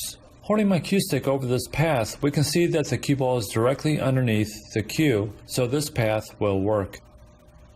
Even though shots like this are a long shot to actually pocket the ball, it at least gives you a chance at winning the game, instead of just making a good hit on the 8-ball. Now if the game situation were different and my opponent just had 1 or 2 stripes left, I might think about just making a good hit on the 8-ball and leaving my opponent a tough shot. In this game of 9-ball, we're hooked on the 4-ball, and what we would like to do is come off the side rail and separate both balls, leaving distance between them, and hopefully leaving my opponent tough. So we'll first figure out how far from the side rail the 4-ball is. It looks like it's about 4 from the side rail. And a quick way to find out if the ball is 5 or 4 away from the side rail is to use your hand to determine the distance. When I separate my fingers like this, it's exactly half a diamond. So when I use this measurement from the side rail, I can see that the 4-ball is just short of being half a diamond away from the side rail. A good tip is to place a piece of chalk exactly between 2 diamonds. Stretch your fingers like this and put your forefinger on the first diamond. Now make a mental note as to where your pinky finger ends up. If it's just short of half a diamond, then that's about 4 numbers. If it stretches a little beyond half a diamond, then that's going to be around 6. Next, we need to locate the number that the 4-ball is across from, which looks like 25. 4 from 25 is 21, so that becomes our target number. Next, we'll find our path for the cue ball. Since 21 is our target number, I'll first put my cue stick on the 39 path. I'll then slide the cue stick over to 32-11, and this looks like it should work fine. Since I want to send the 4-ball to the other end rail, I'm going to change my target number to 20. Now I should strike the 4-ball on this side, which should send it toward the other end rail.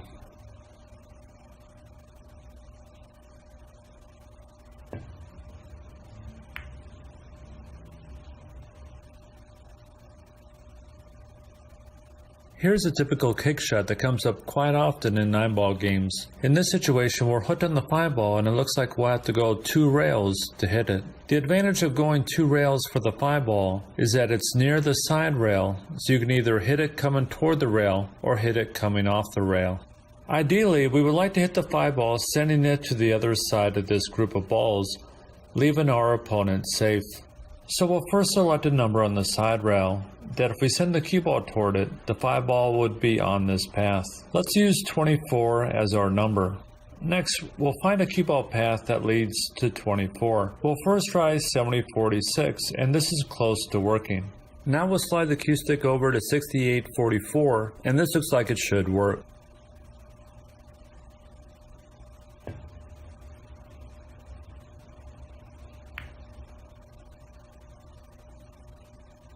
Now we have the same layout, except this time the 8 ball is blocking our path to the 5 ball. So we'll have to send the cue ball to the side rail first if we want to make a good hit. When the object ball is this close to the side rail, you can simply select a number on the rail that it's across from, which in this case is 20. The last number we used for the cue ball was 6846, so we can change the angle slightly to 6747. Now, if we shoot toward 47, it should send the cue ball toward 20.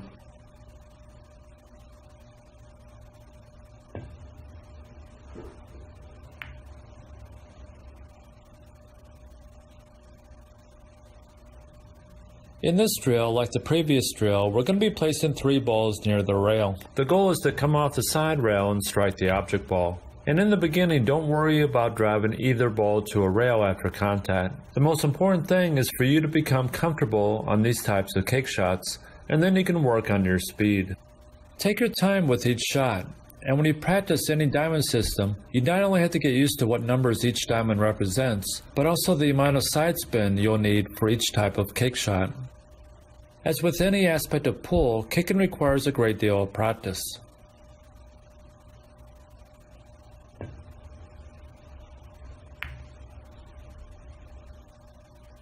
Next, we're going to place 6 balls near the side rail and place the cue ball at this half of the table. Once again, go 3 rails and strike each ball. Remember, you'll first want to find the distance the ball is from the rail, then subtract that number from the number the ball is directly across from on the side rail. This is now your target number. When you perform this drill, if you have 4 successful kick shots, that is really good. At some point, you'll be able to get all 6 out of 6. But in the beginning, just having 1 or 2 successful kicks is pretty good. It takes a lot of practice before you can become consistent at this type of kick shot.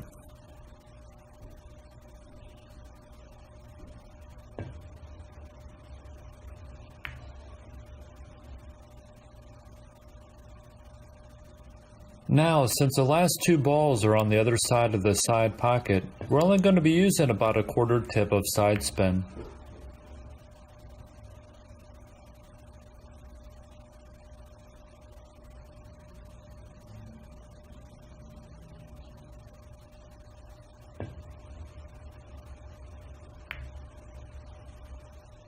Now on most tables, going 2 rails toward 30 will send the cue ball toward the corner pocket.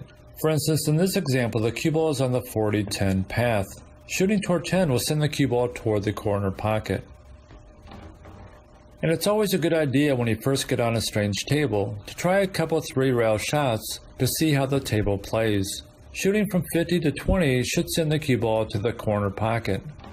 If it comes up just a little short, now you know your target number for the corner pocket is probably around 32.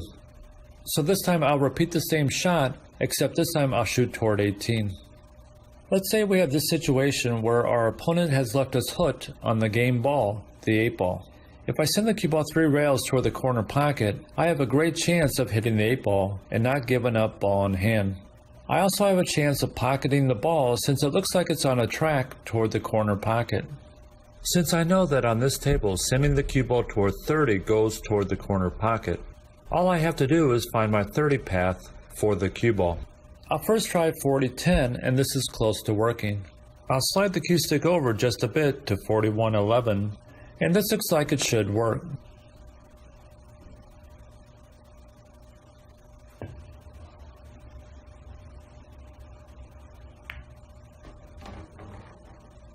Here's another example of using this system for making a good hit on our object ball. In this game of 8 ball, I'm hooked on my last ball, the 5 ball. The good news is that it's close to the corner pocket, and it looks like if I sent the cue ball 3 rails toward the corner, that the 5 ball would be on this path. If you stand by 30 and look toward the corner pocket, you can get an idea of the cue ball track as it heads to the pocket. So in this game, we can see that the 5 ball is definitely on this track. Next, we'll find a 30 path for our cue ball. It's close to 35, so I'll first try the 35-5 path. This is close to working, so I'll move the cue stick over to 36-6, and this looks like it should work fine.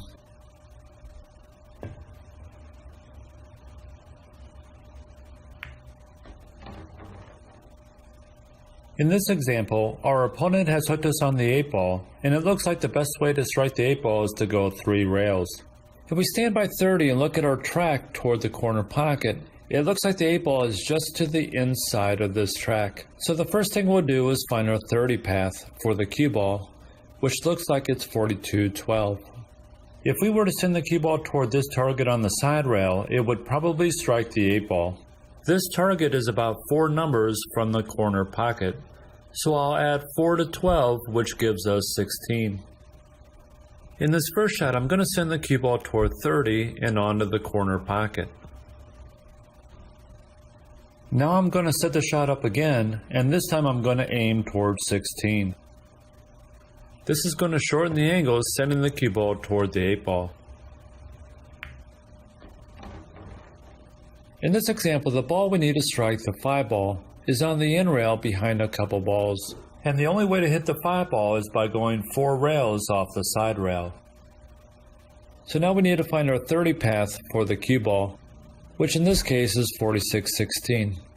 Since we need to send the cue ball toward the first diamond, we're going to strike the rail a diamond length higher than 16, so around 26. This path should take the cue ball toward the first diamond.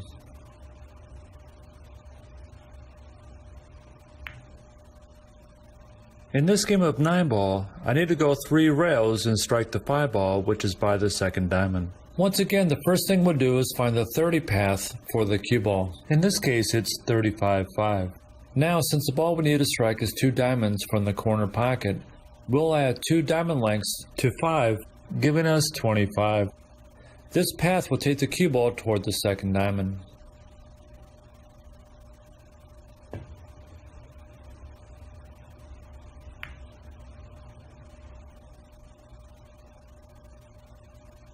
In this last example, we're hooked on the 8 ball, which is by the corner pocket. If we sent the cue ball to the side rail about half a diamond from the corner pocket, we have a good chance of pocketing the ball and winning the game.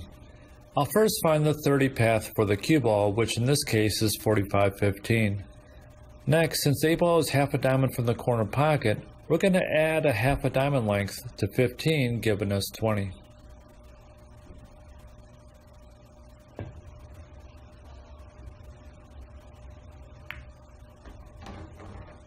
So now I'm going to show you a quick system that you can use once you find your 3 rail number that goes to the corner pocket. As we learned earlier, going 2 rails toward 30 on this table sends the cue ball to the corner pocket. On your table, you may have to adjust this number slightly depending on how your rails play. If you're on a table and shooting from the corner pocket toward 20 sends the cue ball toward the side rail, then you'll have to shoot at a lower number, like 18 for instance. If I put the cue ball back at the corner pocket and draw a line from the cue ball through 20 and onto the wall, I'll find a spot along this line that I can lock onto. For purposes of this video, I'm going to place a black sticker on the wall along this line. If you're playing in a pool hall or tavern, find a small item along this line that you can use as a visual reference point. It can be part of a chair, part of a table, or something on a wall. Whatever it is, it must be on the same line that goes from 50 through your number on the first side rail. So if I extend my 50 to 20 line, it goes to the black sticker on the wall. Now here's how you can use this to your advantage during a game. I'm going to throw out 3 balls anywhere on the table. Now, just by aiming each ball toward this black sticker with running English, I can send them all toward the corner pocket. Once you find your visual reference point, it's going to give you a big advantage when you have to go 2 or 3 rails toward your object ball. And, as we'll learn shortly, you can make a slight adjustment to strike a ball that's not on this path. So let's say you're playing a game of 8 ball, and you're left in this position here, hidden on your last solid, the 5 ball. And it looks like it's going to be very difficult to make a good hit. But if we were to send the cue ball to this corner pocket, it looks like the 5 ball would be on this track, which means all we have to do is shoot toward our spot on the wall with running English.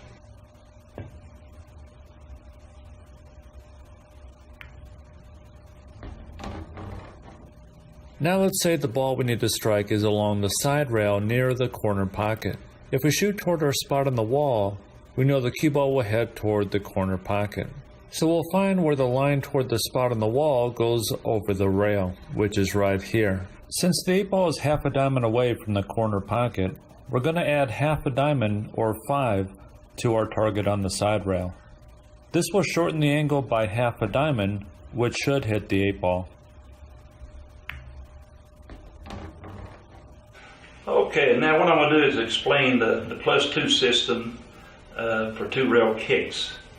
Okay, on a billiard table, this would be 1 in the corner, but on a pool table, of course, you can't have a 1 because the pocket's in the way. Okay, 1, half a diamond is 2, this is 3, and this is 4, and this is 5, and 6, and so forth. So 1, 2, 3, 4, 5, 6.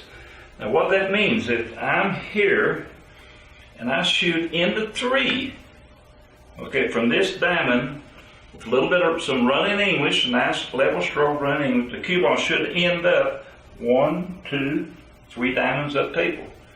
If I shoot into 2 from here, it should go 1 into here, 2 diamonds, okay? Shoot from here, from this point here, okay, if I shoot a little running English, from here, it should go 1, 2, 3, 4, should hit up here. So I'm going to demonstrate a shot. So say I have a 2-9 combination up here.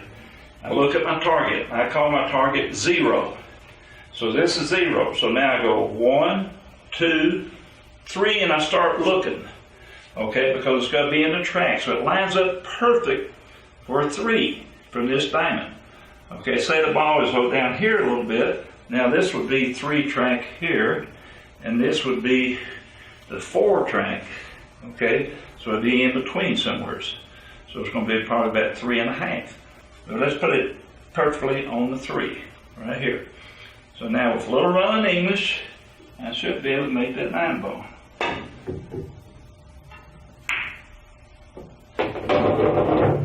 So let's go through some examples so you have a better idea on how to perform this type of kick shot. Let's say we're playing 8-ball and we have a situation where we have to kick at the 8. So we first determine our cue ball target, which would be this diamond. This diamond is 2 diamonds away from our target. If the cue ball were on this diagonal, we could just aim toward 2 with run in English. So let's look at our original cue ball position. I'll hold my cue stick over the cue ball and point it toward 2. Now we can see that the butt end of the cue stick is over this area here on the side rail. If we shoot toward 2, the cue ball would strike the rail 2 diamond lengths from this area and miss the 8-ball. This time I'm going to hold my cue stick over the cue ball and point it toward 3. Now the butt end of the cue stick is over the side pocket. So if we shoot toward 3, the cue ball would strike 3 diamond lengths from the side pocket, hitting our 8-ball. Let's examine this system in more detail. In this example, we're going to make this diamond our target. So 2 diamonds away from this target would be right here.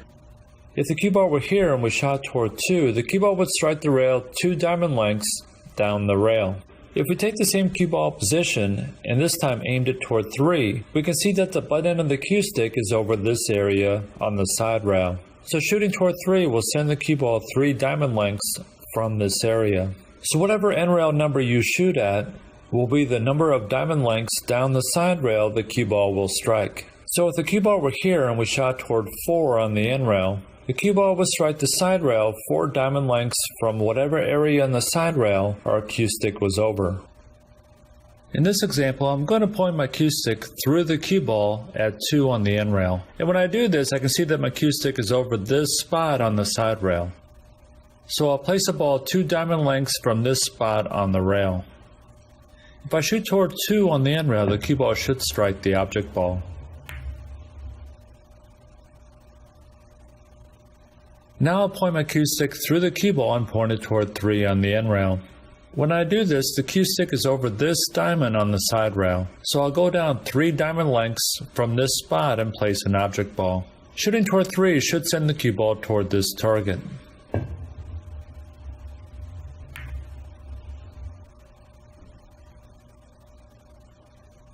Finally, I point my cue stick through the cue ball at 4 on the end rail. Now my cue is over this spot on the side rail. 4 diamond lengths from this spot is right here, so I'll place an object ball along the rail. Shooting toward 4 should send the cue ball toward this ball.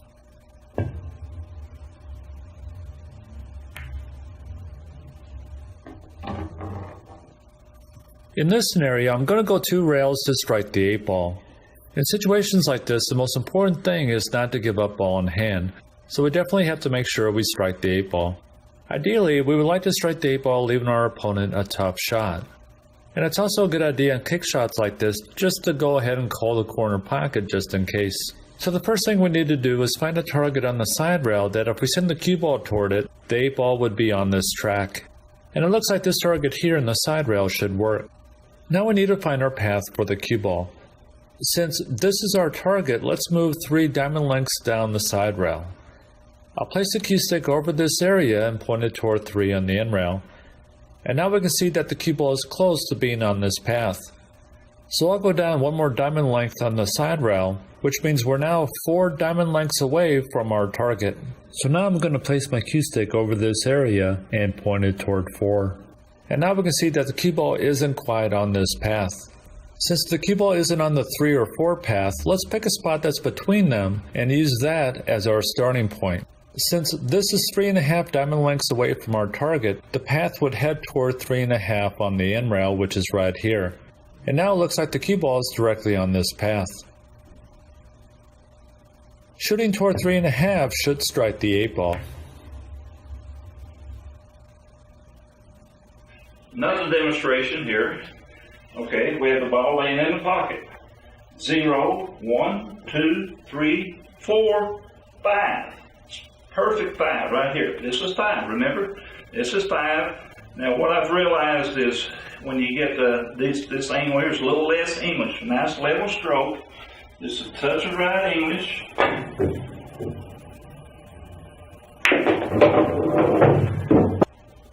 Here we go. 0, 1, 2, 3, 4, 5. Here's 5.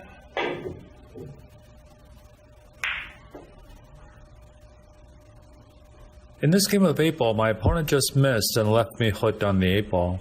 So the first thing I need to do is find my target on the side rail. This spot here on the side rail should work as my target. I'll then move 3 diamond lengths down the side rail from this target and hold my cue stick over this area. Since it's 3 diamond lengths away from our target, I'll point the cue stick toward 3. If the cue ball were on this diagonal, it would head toward the 8 ball. Since the cue ball isn't on this diagonal, I'll go down 1 more diamond length. I'll hold my cue stick over this area and point it toward 4 on the end rail, and we can see that the cue ball is on this path. Shooting toward 4 should send the cue ball toward the 8 ball. And in situations like this, you should always call a pocket for the 8 ball in case you make it.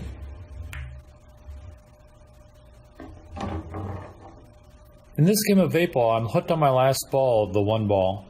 So the first thing I'll do is pick out a target. If the cue ball heads toward this diamond, it should hit the 1 ball. So now I'm going to count 2 diamond lengths from this diamond and hold my cue stick over this area and point it toward 2 on the end rail. The cue ball isn't on this path, so I'll go down 1 more diamond length, which means we're now 3 diamond lengths from our target. Since we're 3 diamond lengths away from our target, the track would head toward 3 on the end rail. I'll hold my cue stick over this area on the side rail and point it toward 3. Now we can see that the cue ball is on this path. So shooting toward 3 on the end rail will send the cue ball toward our target. My goal on this shot is to just shoot hard enough to bounce the 1 ball off the side rail so it's no longer being blocked by the 8 ball. Here's a great system for going 3 or 4 rails and striking your object ball. I'll first explain how the system works, then Mike Massey will go through different scenarios and game situations. In this system, the only numbers you need to remember are the numbers for the end rail, 3, 5, and 7. And here are the numbers between the diamonds. So let's go through an example of how this system works. In this game of 8 ball, we're going to go 3 rails to pocket the 8 ball. And this is a do or die shot since our opponent has an easy layout if he gets another turn. The first thing we'll do is pick a target. Since we need to pocket the 8 ball, we don't want to strike it full. We just want to clip the left side of the ball, sending it to the pocket. So a good target to use would be this diamond. Now let's count down 4 diamond lengths from this target. Since this area is 4 diamond lengths away from our target, if we shoot at this area, we need to send the cue ball toward 4 on the end rail, and that will take the cue ball toward our target. Let's go down 1 more diamond length from our target. So now we're 5 diamond lengths from our target, which means if we aim toward this area and send the cue ball toward 5 on the end rail, the cue ball will travel toward our target. This system definitely requires practice since you have to develop a feel for how much spin on the cue ball will send the cue ball to the number on the end rail. And one thing to remember is that you're not hitting the cushion in front of the number. You want to send the cue ball toward the actual number on the rail. Okay, it's my target. There's 0, 1, 2, 3, 4, 5. Now what I'm doing here is looking at a natural angle. Now this looked like a natural angle to go into here to 5. That's 5. So from here it would be 5 to line up to come back here. Okay? 1, 2, 3, 4, 5. Looks like a perfect natural angle. And say there's a ball there. Okay, so if I shoot from, I could actually shoot into here with a lot of left English to go into 4 to return back. See, I could hit here, left English, go into 4, same thing, result. So let's see what happens here, see if I'm right on this.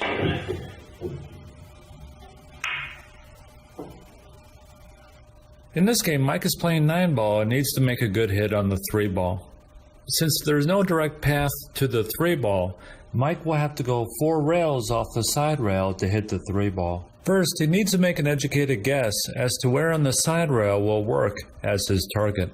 If he chooses this diamond, the cue ball should come off the side rail and head toward this area on the end rail. If he can clip the 3 ball, he may leave his opponent a tough shot, but his main objective is to not give up ball in hand. Since this is his target, he'll start counting diamond lengths from this point. So this area here is 4 diamond lengths from his target. If he chooses this area, he'll have to send the cue ball to 4 on the end rail. And remember, you'll be sending the cue ball toward the number. You're not hitting the cushion in front of the number.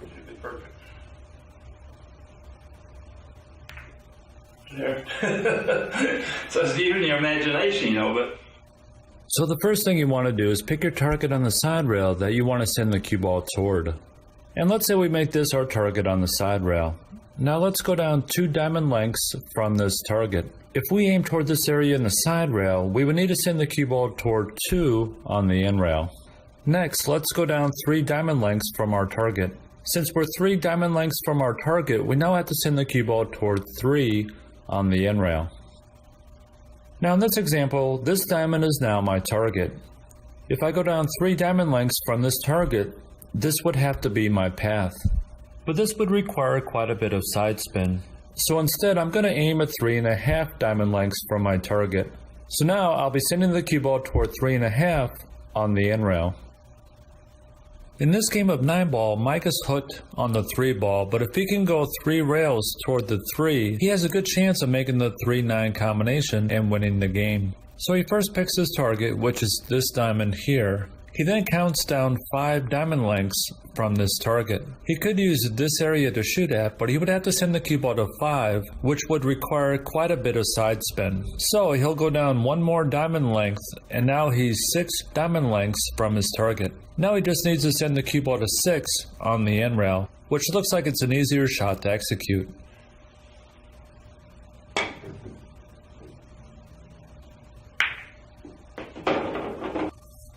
In this layout, Mike is playing 9 ball and is hooked on the 3 ball. He could go 3 rails toward this diamond, but he may catch the rail first, sending the 3 ball toward an open area, leaving his opponent a shot. What he would like to do is hit the 3 more full and send it toward the balls at the end rail, leaving his opponent a tough shot. So instead of choosing this diamond, he's going to select the halfway point between the first and second diamond. Since the cue ball will be traveling at an angle toward this area, it should be a full hit on the 3 ball. Next, he'll count down 4 diamond lengths and see if that will work. If he uses this area, then the cue ball will have to be sent toward 4 on the end rail. This works, but it requires quite a bit of side spin. He'll count down one more diamond length, so now he's 5 diamond lengths from his target. If he uses this area, the cue ball will have to head toward 5 on the end rail, which is a much more natural shot.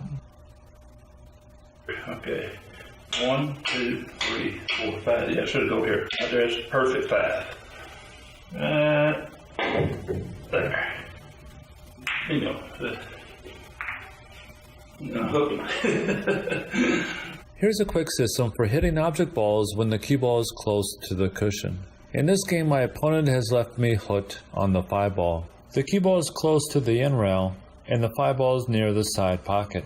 So the first thing I'll do is measure the distance from the center of the cue ball to the cushion. Then I'll double this distance and hold my finger on this spot. I'll then place the cue stick over this spot and point it toward the 5 ball. Wherever the cue stick crosses the rail becomes our aiming point. Shooting toward this spot on the rail should send the cue ball toward the 5 ball.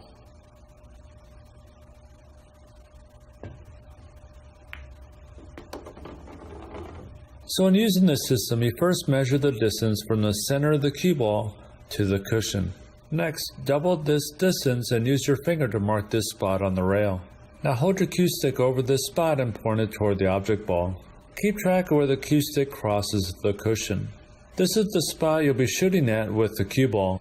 And when shooting at this spot, make sure you don't accidentally put any side spin on the cue ball, which will drastically change the cue ball's path off the rail. Here's a commonly missed cake shot that comes up quite often. The cue ball is close to the rail at one end of the table, and the ball we need to hit is by the end rail at the other end of the table. We'll find the distance from the cue ball to the cushion and then double it. Now we'll find the point the cue stick crosses when we point it toward our object ball. I'll be aiming to hit the 6 ball thin, which gives me the chance to pocket it in the corner pocket. But if the cue ball hits the end rail first, it should send the 6 ball up table, leaving my opponent tough. Here's another way of using this system where you won't be aiming at the object ball, but at a point on the rail that will send the cue ball toward the ball. In this layout, I can't see the 5 ball, but I can definitely hit it if I send the cue ball off the side rail. If I can send the cue ball toward this area here on the side rail, it should head toward the 5 ball. Next, I'll find the distance from the cue ball to the cushion and then double this distance. Now I'll hold my finger on this point on the rail while I aim the cue stick toward my spot on the side rail. I'll mark this spot on the cushion the cue stick crosses with my finger. Now I'll aim toward this spot and the cue ball should head toward our object ball. Now I'm going to take the same shot, but this time I'm going to send the cue ball directly toward the object ball. And once again, I'm going to find the spot on the cushion the cue stick crosses, and this now becomes my aiming point. Try to keep your finger on this spot until your eyes can lock onto this aiming point.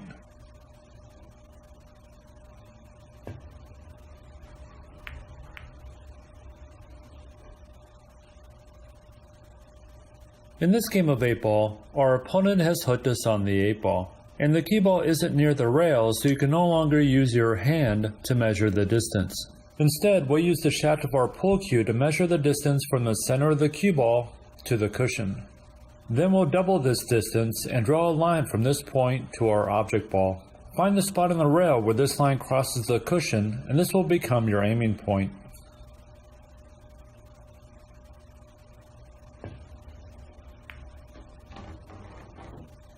Here's another example of using our cue shaft to measure the distance. In this game of 8 ball, we're hooked on the 8 ball, which is at the other end of the table. So once again, we're going to measure the distance from the center of the cue ball to the cushion. Then we'll double this distance and draw our line to the 8 ball. Wherever the line crosses on the cushion is where we'll be aiming.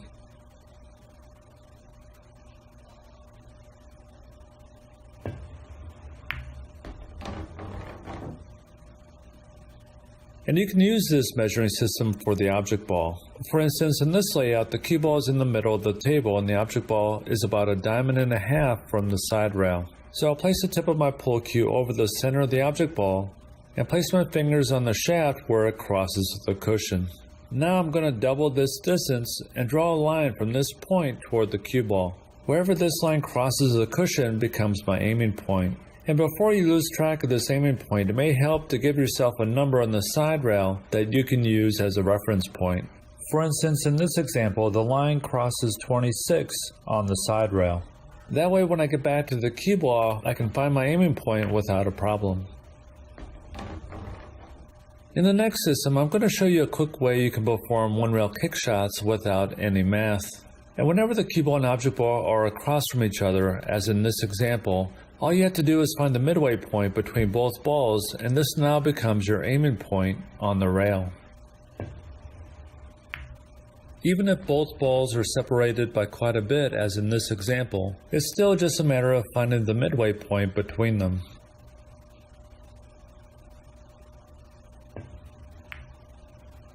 So if the object ball is directly across from the cue ball, you can just find the midway point between them. But once the cue ball and object ball are no longer across from each other, then this method of finding the midway point between them no longer works. In this example, if I shoot toward the midway point between both balls, the cue ball ends up missing the object ball. So when the cue ball and object ball are no longer across from each other, you'll have to make an adjustment. Now if the 8-ball were here, we could simply find the midway point between both balls. Since the 8-ball isn't across from the cue ball, this no longer works. But if we can imagine an object ball directly across from the cue ball along a path that leads to the 8-ball, then we can still find our midway point. So I'm going to visualize a ball that's directly across from the cue ball in this location. If the cue ball were to head toward this imaginary ball, it looks like it would continue on toward the 8-ball. So now it's simply a matter of finding the midway point between the cue ball and the imaginary ball. In this kick shot, I'll be kicking off the side rail toward the 2-ball. And notice that when I find the midway point between both balls, the cue ball misses the 2-ball by quite a bit. This time I'm going to imagine an object ball across from the cue ball at this location. If the cue ball were to come off the side rail toward this imaginary ball, the 2-ball would be directly on this path. Now I'm just going to find the midway point between the cue ball and the imaginary ball, and this gives me my aiming point. Once you practice this system a few times, you're going to be surprised at how quickly you can visualize where to place your imaginary ball. In this layout, we're playing 8-ball and we're hooked on the 8-ball. I'm going to visualize a ball that's directly across from the cue ball around this location here. If I were to send the cue ball toward this imaginary ball, the 8-ball would be directly on this path. Now I'll just find the midway point between the cue ball and this imaginary ball, and I should be able to hit the 8-ball.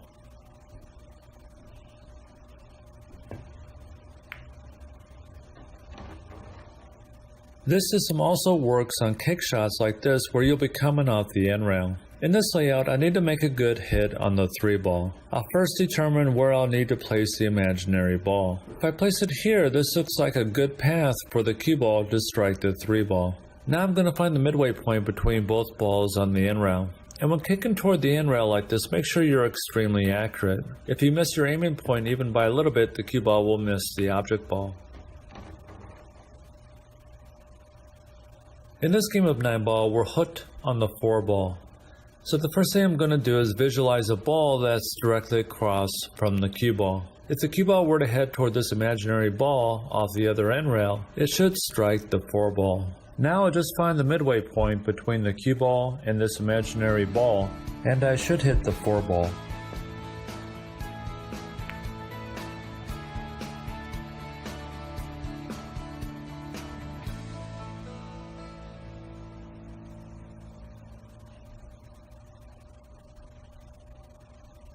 In the latest installment of Pool's Biggest Secrets, we recreate 8-ball runouts from the top players in the world. We break down each runout shot by shot so you can get a better understanding of why they chose stripes or solids. We then go through several offensive and defensive strategies that strong players use when playing 8-ball. Next, we discuss mistakes almost everyone makes when jumping balls, and I'll show you an easier way to aim your jumps. We're also going to discuss how to perform massé shots, which is essential to becoming a strong player. I'm also going to show you mistakes that almost everyone makes when breaking the balls. Next, we're going to go through 9-ball runouts by the top players in the world. We'll analyze each runout shot by shot so you can get a better idea of why they chose the pattern they did. This is an in-depth analysis of how top players move the cue ball around the table. This video covers not just stroke fundamentals, but also the fundamentals of position play. To reach a high level, this is information you need to know. And by the time you're done with this video, you'll be moving that cue ball around the table easier than you ever have before. We're also going to go through 8-ball and 9-ball safeties, as well as the 35 top safeties played by the best players in the world. This 5-hour video is jam-packed, and it's all designed to get you to that next level quicker than you ever thought possible. Available now on DVD or downloads at www.zerox-billiards.com.